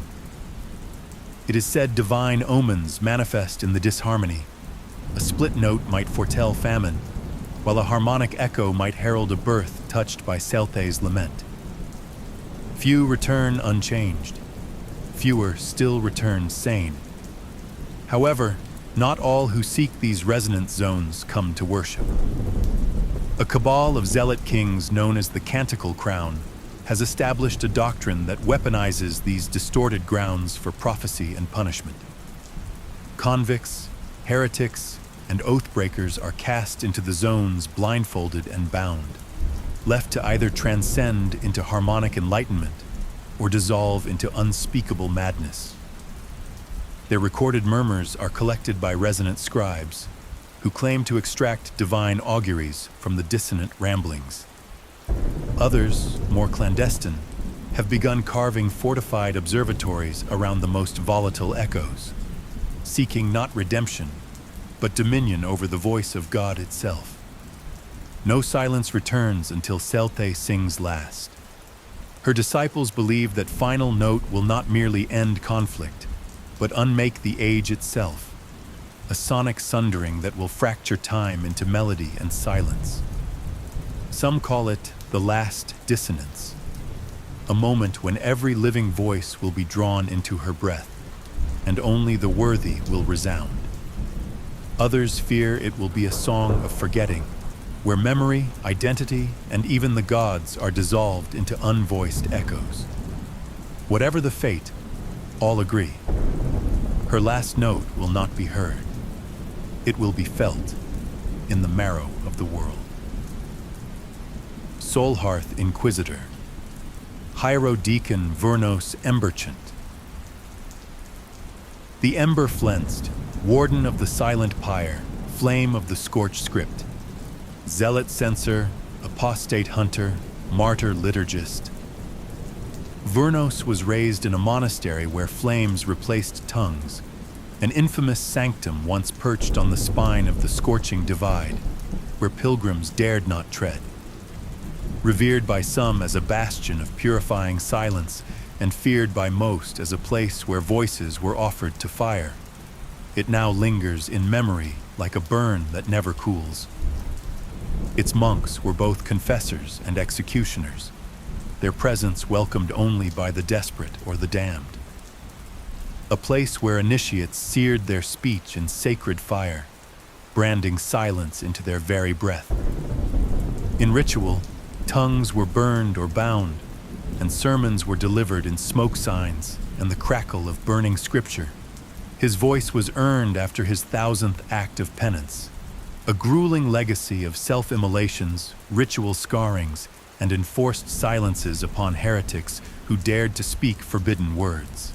Each act was recorded in flame-etched scripture, and the final one saw him crawl, ablaze, through the gate of shriven ashes while reciting the lamentations of Ember without scream or sob. Only then was he granted voice, not as a gift, but as a burden of flame-bound truth. Carving canticles into his flesh and setting himself alight in the basilica of burned stone, his flesh no longer burns, it remembers fire. Villagers whisper that touching his skin invites fever dreams of infernos long extinguished. Children dare one another to stand near him for a heartbeat too long, and crones mutter that to brush his hand is to see your sins in flame. Some say his touch leaves ember prints that pulse until confession is made. The skin shimmers faintly with ember glow, radiating a low heat that warps air like a forge's breath. Those who draw near claim to hear whispers of old screams in the heat shimmer, and some are racked by feverish visions of burning altars and ash-laced skies. Fire does not harm him, it mourns its kin. He is robed in ash silk embroidered with soot-charred prayers, invocations scorched into thread, each line a plea for silence, a curse against speech, or a binding benediction against blasphemy. Some are said to weep soot when read aloud. One tale tells of a monk who dared speak the ember canticle at dusk. His tongue blackened, his lungs filled with ash, and his final breath etched a warning into the stone floor.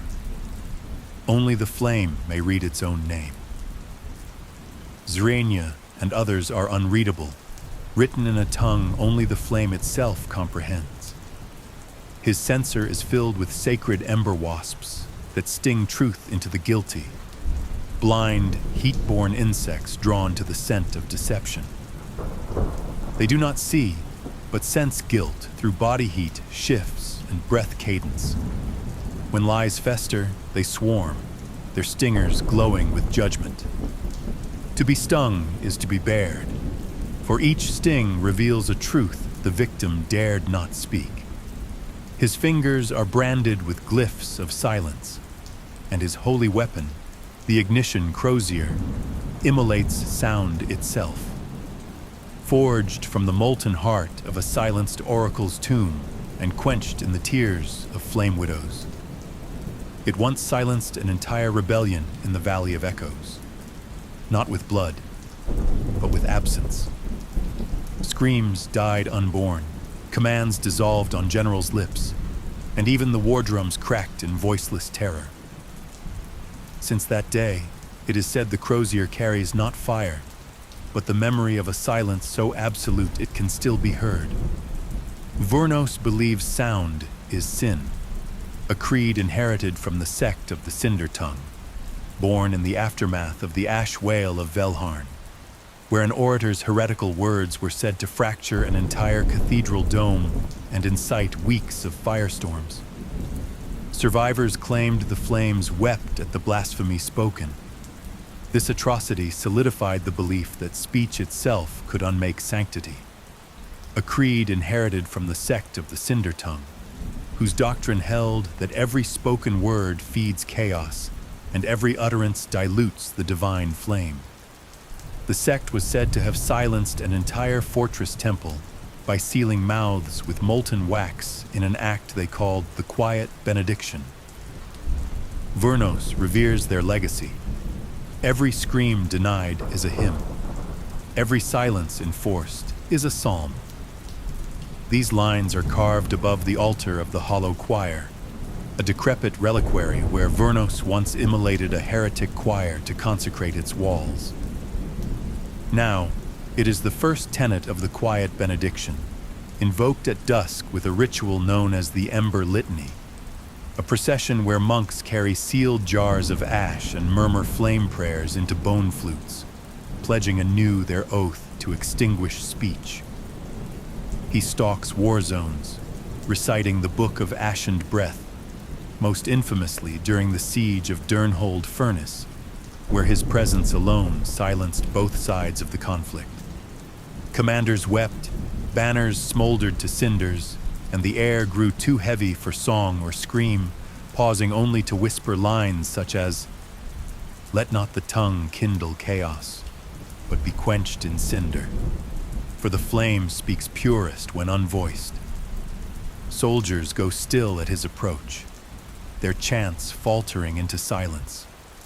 Some drop their weapons, overwhelmed by visions of pyres and screaming altars. Others fall to their knees, mouths stitched shut by their own trembling hands. Survivors speak of a hush that spreads like smoke, not peace, but dread sanctified. And when he prays, voices die mid-word. He hunts Saelthe with particular obsession, for it was said in the forgotten verses of the Ash Oracles that one day a voice, unquenched by flame, would unravel the bindings of silence and set fire to the unburnable.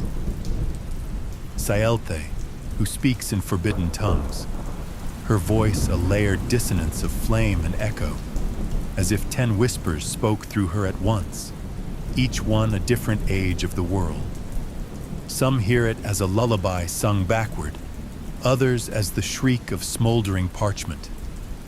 Where her words fall, fire flickers in unnatural rhythms, and stone walls exhale ash, and walks unharmed through sanctified pyres, is Tavernos the prophesied final blasphemy, the echo that must be extinguished lest the quiet benediction be undone, seeing in her the final blasphemy.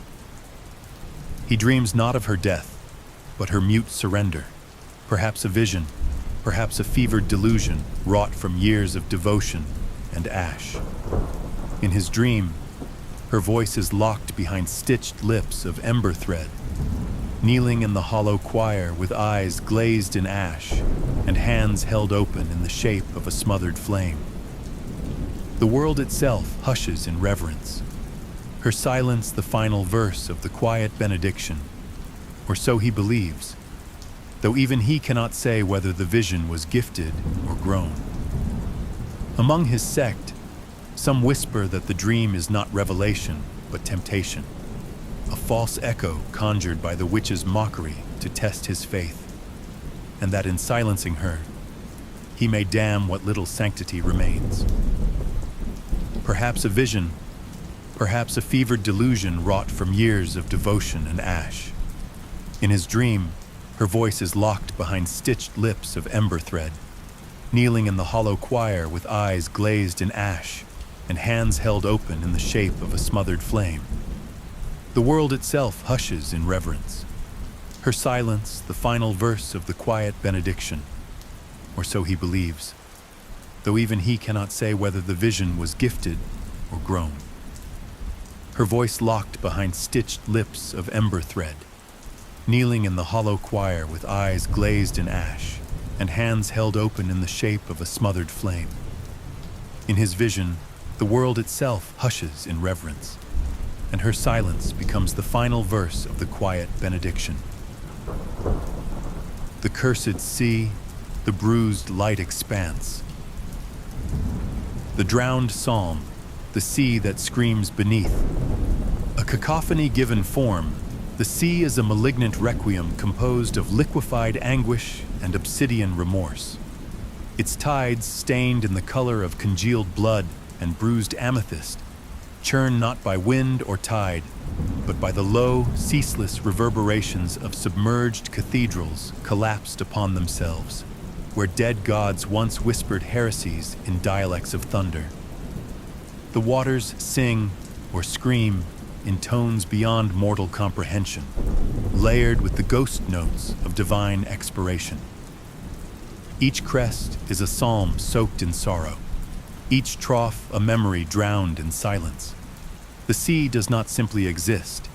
It remembers, it mourns, and it calls out for witnesses to its unending elegy. Here, the ocean becomes organ and choir, thrumming with forgotten liturgies that unmake sanity, dragging sailors into fugues of ancestral despair and cryptic ecstasy. None who listen remain unchanged. None who speak of it recall words that still belong to them. Between the citadel of Nherakhul and the ironclad bastions of Solhearth stretches the bruised light expanse, an oceanic chasm more abomination than geography, where the laws of nature fracture beneath each mournful ripple. No birds soar above it, no stars reflect in its ever-churning metallic red waters that shimmer with a violet sheen, like spilled blood refracted through stained glass. The surface glistens with an oily iridescence, as if varnished by the tears of a dying world. Its tides do not obey the moon or wind, but pulse erratically from seismic choirs deep below, pulses which once lured the expeditionary fleet of Admiral Harkoum into the maw of murmuration. His logs, recovered years later, lashed to a drifting mast, recount a slow descent into collective hallucination as the ship's musicians began to hear counter-harmonies beneath their instruments, mimicking their inner thoughts in discordant tune. The crew succumbed, one by one, either vanishing into the sea or clawing at their ears until silence bled. It is said his flagship, the Dirge of Faith, still drifts aimlessly, crewed by the rhythm of the drowned. His tale is a grim lesson that below the expanse, sound becomes memory, and memory becomes a weapon. Reverberations of cyclopean leviathans whose lamentations once shattered continents and dismembered gods. These beings, ossified titans imprisoned in abyssal trenches of glass bone and crystallized marrow, dream in cycles of despair, their subconscious dirges resonating upward, warping the very air above into phantasmal heat haze and whispered screams. Each sonic wave they emit ripples with distorted memories, eroding the minds of those who dare sail close, leaving them hollow-eyed and salt-tongued, muttering liturgies in forgotten dialects. This sea is not silent. It is screaming in slow motion, a death hymn played in reverse across time's unraveling thread. Ships cannot cross unaided. Their hulls resonate until they melt. To traverse, both factions deploy void-tuned arcs, Nherakhul, or ash-skinned galleons, Solhearth, vessels wrought with morbid grandeur and eerie sanctity. Void-tuned arcs of Nherakhul, sanctified leviathans of the deep psalms. The void-tuned arcs are not built, they are consecrated. Forged within necrotic dry docks suspended over chasms that weep inverted lightning. These dread vessels are hymnal constructs born from sacrificial engineering and divine exhumation. The construction begins with a spine harvested from a null basilisk, bleached in black suns and carved by monks whose tongues have been ritually excised, so their prayers cannot betray the blueprints of madness. The hull, grown from obsidian-veined bonewood soaked in marrow ichor, curves like a ribcage torn from a sleeping god.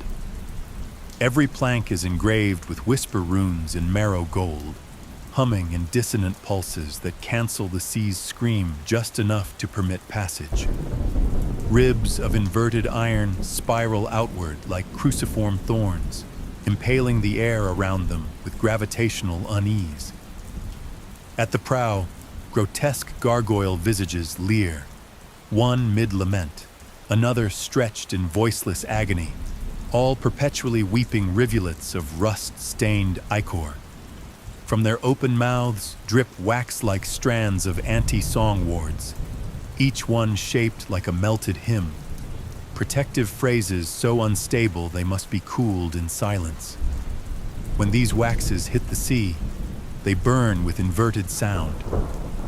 The decks are a sacred puzzle of gilded arches and mourning vaults, twisted into cathedral forms. Statues of flayed angels and hollow-eyed martyrs clasping songbooks of screaming faces adorn every corridor, their mouths open not in reverence, but in unending penitence. Spectral winds spiral through ribcage catwalks, producing dissonant tones that must be navigated by resonance maps worn like vestments by the navigators. Chimneys tower like ossified organ pipes, spewing choirs of ash, not smoke, but particulate prayers vocalized by throatless seraph engines. These clouds form protective halos around the ark, muting the cacophony of the cursed sea and obscuring its silhouette with sacred fog. The command sanctum, accessible only through an esophageal corridor of echo-null silk, contains the Threnody altar, a throne formed from a fossilized heretic's heart, surrounded by tuning forks carved from reality bones. Only the captain's psalmist may sit here, their flesh bound to the ship through a lattice of pulse veins and memory anchors. Their voice is the rudder, their sorrow the sail. Beneath the decks, hymn reactors thrum within crypt chambers, attended by blind censor serfs who chant inverted scriptures in recursive tones. These reactors burn soul ciphers, crystalline remnants of volunteers who gave up not just life, but memory, creating power not from combustion, but obliteration of identity. As the ark moves, the sea recoils, the waters beneath darken further, thickening with remorse, and from above, it appears as a drifting cathedral of mourning, lit from within by candlelight that flickers in rhythm with forgotten psalms. A ship not sailing on the sea, but through its lament. Ash-skinned galleons of Solhearth, cathedral fortresses of reverent dread. The ash-skinned galleons are colossal processional sanctuaries, hewn not by shipwrights, but by ecclesiast architects whose dreams are forged from ossuary blueprints and martyr-inked schematics. These galleons do not sail, they mourn. Each vessel is a floating reliquary, a sarcophagus adrift upon sorrow's tide. Their hulls, forged from layered slate-gray necrosteel, are carved with funerary script and labyrinthine seal runes. Each panel is a page of a sacred, unwritten gospel, the ship itself a scripture in motion. From afar, the hulls glimmer with warding ash, as if the bones of saints had been powdered and blessed into lacquer. Vaulted bridges rise like spine pillars, crowned with ossuary turrets in which candlelight flickers behind death masks. The galleon's prow juts forth like a sermon cast in steel, adorned with cruciform idols whose outstretched arms clutch relic blades and censer flails dripping molten incense. Their sails, vast shrouds of choir cloth, are stitched with blood prayers and weep spectral vapor in high wind. Bound within the masts are hymn spirits, shrieking echoes of saints who scream not in agony but in remembrance, propelling the ship by grief alone. Bell towers stud the vessel, tolling mechanized dirges that warp in pitch with every wave, keeping time not just with the sea, but with memory itself.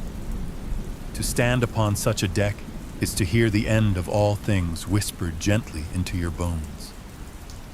In naval conflict, these dreadnoughts clash like sanctified beasts sculpted from devotion and dread. The void-tuned arcs descend into battle cloaked in resonance fog, unleashing torpedoes of anti-harmony, dense spindles of humming abyssal glass that bore into enemy hulls and detonate with subsonic moans, causing structures to fracture from within, as if rebuked by the sea itself.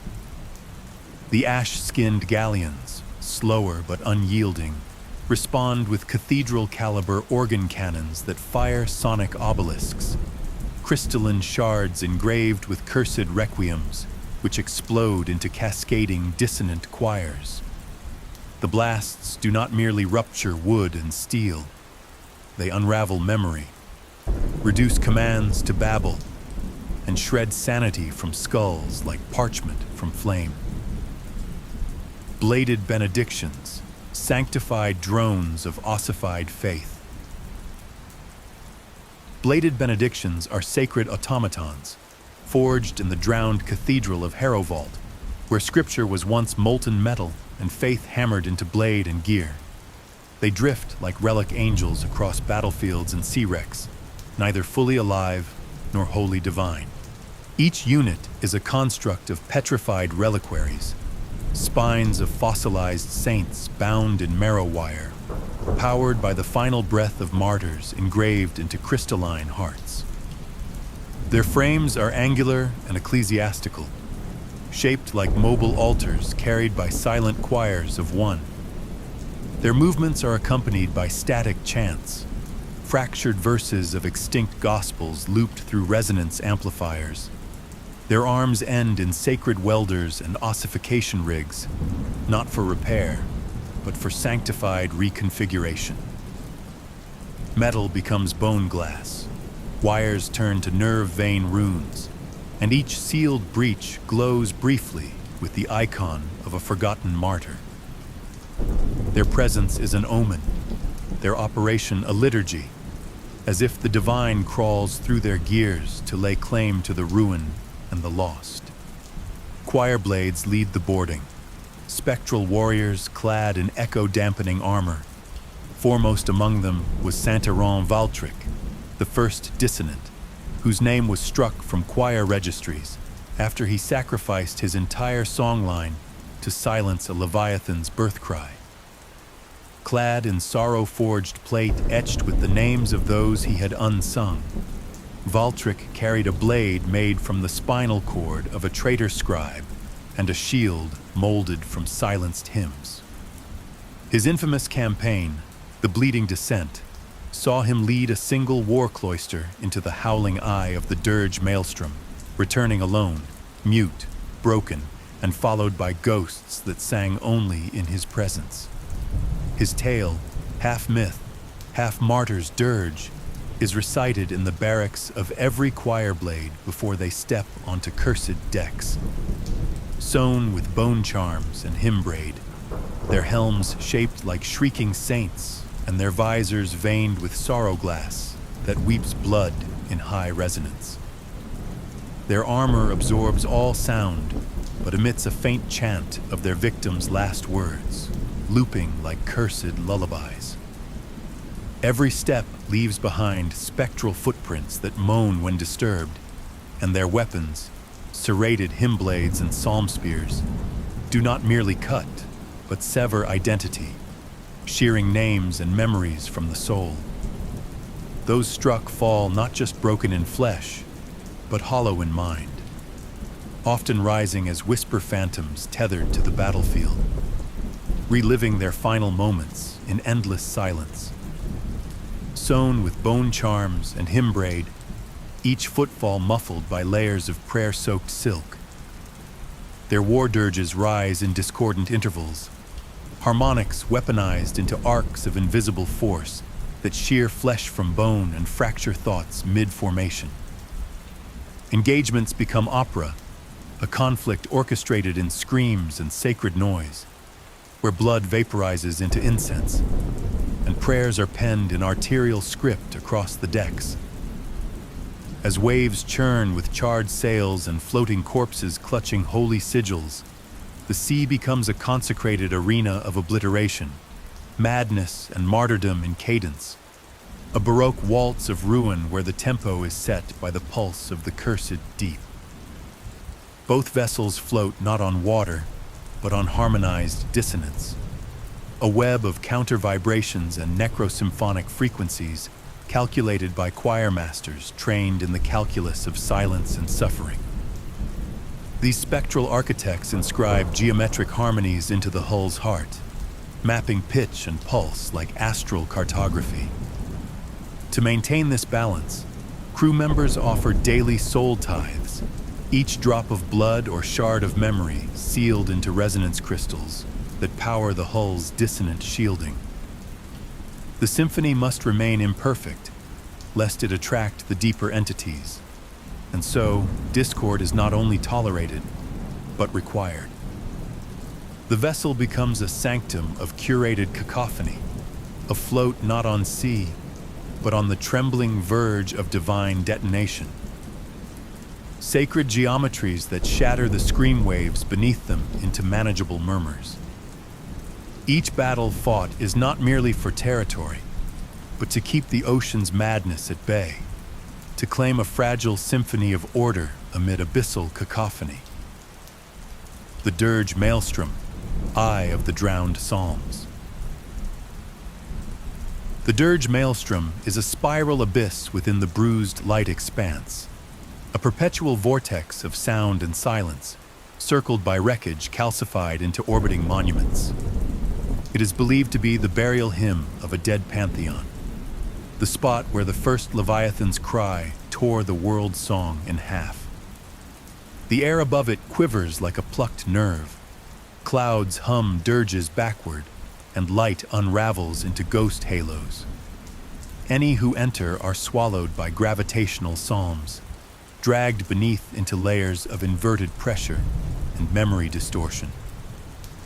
The center is marked by a cathedral fountain of drowned bells, chiming only in dreams, each toll a forgotten death.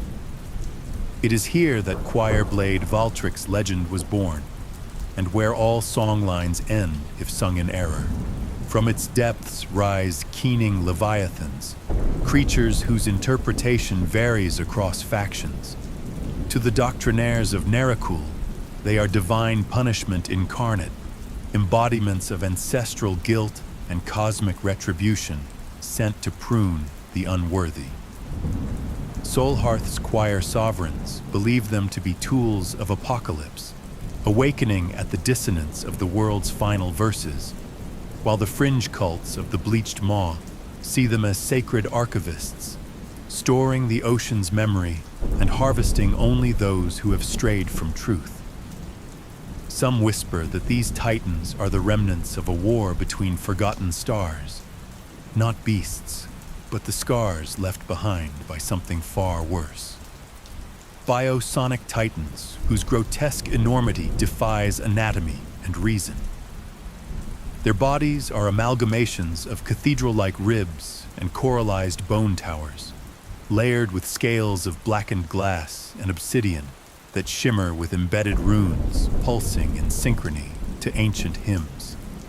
Faces, if they can be called such, form and dissolve across their flanks, some weeping blood-like brine, others frozen in expressions of eons-long lamentation. They drift with impossible grace, trailing organ-like tendrils that pulse with bioluminescent veins of memory-laden ichor, lashing through the depths with psionic frequencies that fracture time perception in their wake. They do not feed as beasts do. They devour the psychic echoes of life, swallowing entire ship crews' histories, unraveling identities with a moan that curdles stone. Each Leviathan is a moving altar of unknowing, a godless monument that chants not in malice but in need, a need to be remembered, even as they erase all who gaze too long into their hymn-flecked abyss. Among them are legends. Varus the Deep-Shattered, venerated by the monastic Fane of the Forgetful Tide, a sect that ritualistically wipes its own memory in reverence of Varus's gift, the power to erase the past. Varus appears as a submerged tower of flesh and obsidian, his tri-mawed head suspended beneath a crown of split spires that bleed glowing ink when the tides mourn. Each of his mouths sings a different timeline, each verse erasing the last. Sailors wear pendants etched with spires of his form, believing they protect against remorse. Elthun, the tress-wreathed, worshipped in the dreaming choirs of Solmara, who sleep submerged in shallow temples, hoping to glimpse her veiled illusions and earn a peaceful death. Elthun resembles a vast, undulating coil of translucent limbs and silken tendrils, her form perpetually cloaked in hallucinations that flutter like butterflies made of light. Her eyes are innumerable and sorrowful, veiled beneath nets of ever-growing hair. Offerings of woven hair and glass lilies are cast into tide pools under moonlight in her honor. Grivharka, the Vaulted Maw, honored by the Tolling Covenant, whose priests toll hand-forged bells at ship wakes to guide lost souls toward his spine shrine within the depths. Grivharka manifests as a serpentine leviathan clad in bone spires and fluted plating like cathedral walls. His entire back is a bell tower of open mouths and ringing bones, tolling with the cries of those he's devoured. Forbidden texts known as the Morning Litanies claim his tolls can anchor the soul or annihilate it, depending on the final note. Nhalruth, the Shattered Lament, often depicted in devotional nightmares as a fractured monolith wreathed in psalmic chains, Nhalruth drifts in the deepest trenches beneath Solhearth's sacred aquifers, Its form is partially obscured by ruptured hymn ice and pulsing vaults of organ coral. Unlike other leviathans, it emits no vocalizations. Instead, it silences all sound within leagues. This dead harmony renders even thought fragile. The Nherakhul record entire pilgrimages that vanished without cries, only to be found later as statues of salt, their last expressions caught mid-prayer. Cults believe Nalruth was a celestial archivist punished by the sea for safeguarding truth. Thau-Morgan, the choir's bane, recognized by its titanic spine that juts from the sea like a cathedral ripped in half. Thau-Morgan is a leviathan of wrath. Eyes flicker across its hide like lanterns extinguished by despair. Beneath its layers of blooded marble plates churn psionic storms capable of flensing memory. Solhearth's choir sovereigns curse its name, believing it once consumed an entire cloister of choir bearers during the fall of Amaranth Bell. Folk from the Bleached Maw leave offerings of crushed harps and severed tongues upon cliff altars, whispering for Thau-Morgan to spare their voices. Rarer still are the echovores, translucent phantoms resembling skeletal whales with organs visible through their glassy hides, shimmering with a faint, deceitful glow.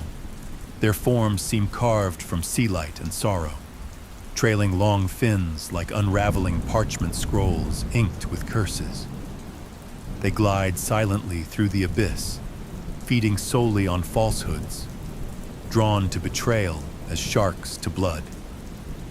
Entire fleets have been devoured not by tooth or claw, but by the unraveling of oaths.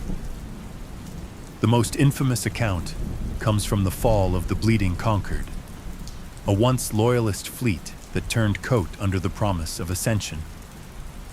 The moment the captain's pact was sealed in secret beneath starless skies, the echovores appeared, not from beneath, but from within the sea's memory.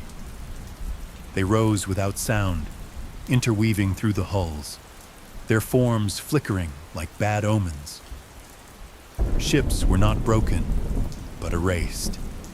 Each vessel's name whispered backward into non-existence. Survivors, if any, were found babbling the lies they told, mouths filled with black brine, tongues branded with symbols of oathfire. Sailors now seal their words with blood and salt, hoping the truth can shield them from the gaze of the echovores. Null sirens, semi-corporeal entities shaped like inverted symphonies, drift in harmonic storms. They do not sing but unsing, erasing hymns, names, and sometimes entire bloodlines. Resembling skeletal whales with organs visible through their glassy hides, who feed only on lies spoken at sea. Drawn to betrayal, they burst forth to consume both the Oathbreaker and their truth.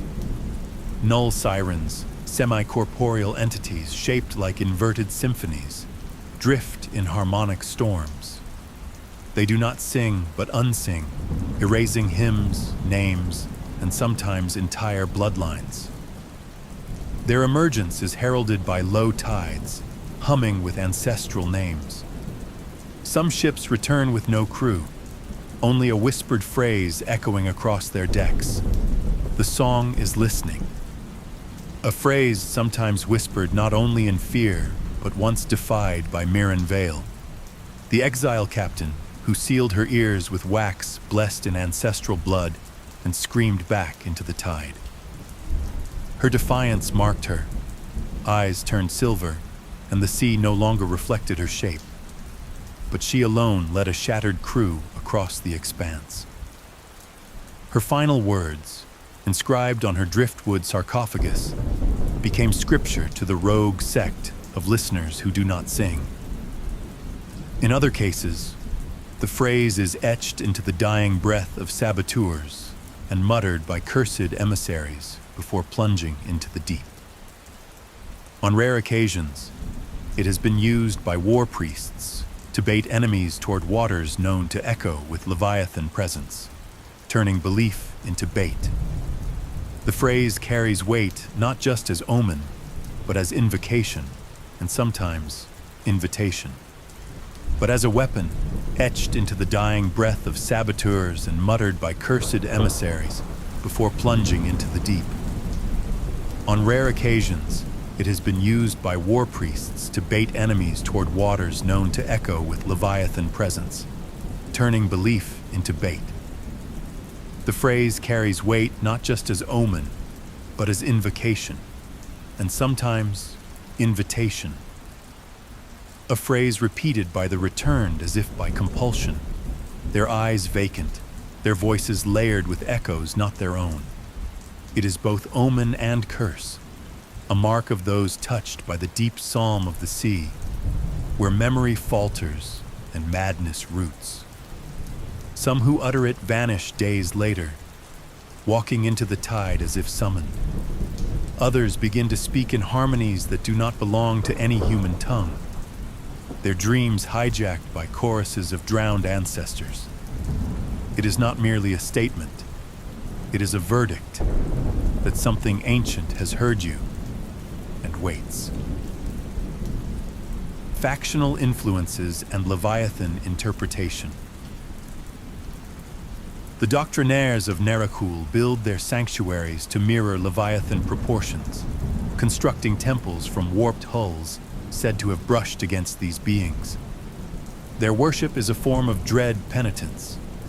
Hymns of guilt broadcast into the sea to apologize for ancestral sins.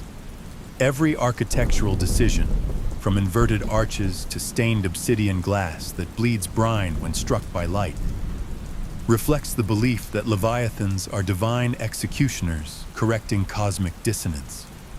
Solhearth's choir sovereigns, in contrast, channel Leviathan imagery into instruments of apocalypse. Their ceremonial armor mimics Leviathan silhouette, tall and ridged, with layered acoustic plating. They interpret Leviathan appearances as omens tied to eschatological verses encoded in resonance charts. Choir cathedrals feature walls embedded with memory brass panels that record the sea's cries, hoping to isolate the moment of the world's final refrain. The bleached, anarchic, and heretical view the Leviathans as archivists of unfiltered truth. Their drifting sanctuaries are adorned in bones and salt runes. Instead of fearing the Leviathans, they believe contact brings clarity, a soul stripped of its lies. Initiates are submerged in vision pools to dream Leviathan thoughts and emerge hollowed, ready to serve as scribes of the deep. They preserve no names, only utterances heard in the tide. Temples and citadels of the cursed sea. Sanctorum of the Last Murmur, Nherakhul. An immense basaltic ziggurat half sunken at the edge of the bruised light expanse, where tides whisper secrets that only the dead are meant to hear. This temple is encased in mirrored stone etched with psalmic null spells and bone marquetry, its spires crooked and veiled in chains of bells that never chime. Within, rows of ossified monks kneel in salt-encrusted pews, mouths sewn shut with silver wire, offering silence as tribute. Beneath the altar lies the harmonic crypt, a chamber where recorded screams of martyrs are used to divine future Leviathan movements. Entry requires a blood key, the surgically removed tongue of one's ancestor, the choir bastion of Solhearth. This iron-fanged fortress juts from a cliff veined in blood jade, its battlements shaped like tuning forks and rib bones. Choir sovereigns reside here, wrapped in hymnal chains, their hearts replaced by resonance organs tuned to the tides. The entire bastion hums with low dirges, and every wall is alive with vibrating sigils. Its inner sanctum, the Vox Sepulchra, houses the Bell of Undoing, a relic forged from the skeletal remains of a drowned star prophet. Its sound is never heard, only felt, as if memory itself were weeping. The bleached vault, bleached maw cults, accessible only during negative tides when the sea recoils in shame. This sunken reliquary lies buried beneath a reef of calcified lies. The vault's halls are lined with glass coffins filled with fragments of forgotten truths. Its altar is a rotating prism of mourning, inscribed with oaths undone. Here, pilgrims scrub their names from existence by bathing in memory-leaching tides, emerging blank and radiant. Lanterns shaped like broken promises float through the halls, illuminating scripture that shifts based on the reader's sins. Rituals and beliefs of the choir blades and listeners. Choir blades' rite of dissonant sealing. Before battle, choir blades gather in silent amphitheaters of bone and light, where they undergo the rite of dissonant sealing. Their voices are harmonized into resonant threads and bound into blades and armor, meaning each strike echoes with their own silenced soul. A sacrificial psalm is sung backward by a void speaker, often a condemned traitor, sealing their fate into the choir blade's war dirge. This ceremony is overseen by the archivist of harmonics, a mummified saint suspended in chimes. Listeners' observance of the title hymn. The listeners who do not sing convene beneath moonless skies, attuned to the breathing of the ocean. They wear ear crowns of woven coral and silence lanterns of drowned fire. Rituals include the recitation of forgotten names in reverse order and the casting of bone flutes into tide pools. To become a listener, one must walk the whisper path, a labyrinth of echo where each misstep reshapes your memory. The final test: remain sane after a night submerged in the dirge pool, where Leviathan echoes feed on thought. Sea-wake liturgy of the drowned psalmists, held aboard drifting sanctums of glasswood and rust. This liturgy honors the dead and the mad. Psalmists sing duets with the sea, one voice in chorus, one in defiance. Instruments are carved from the ribs of sunken vessels and tuned to pain. Offerings of brine-steeped manuscripts are fed to living fonts that bleed understanding, their ink etching itself into the skin of the faithful. Only when a voice breaks completely is the hymn deemed complete. Thanks for venturing into the storm with me. Every tale in this universe, from the shattered kingdoms to the cursed bloodlines, I write myself.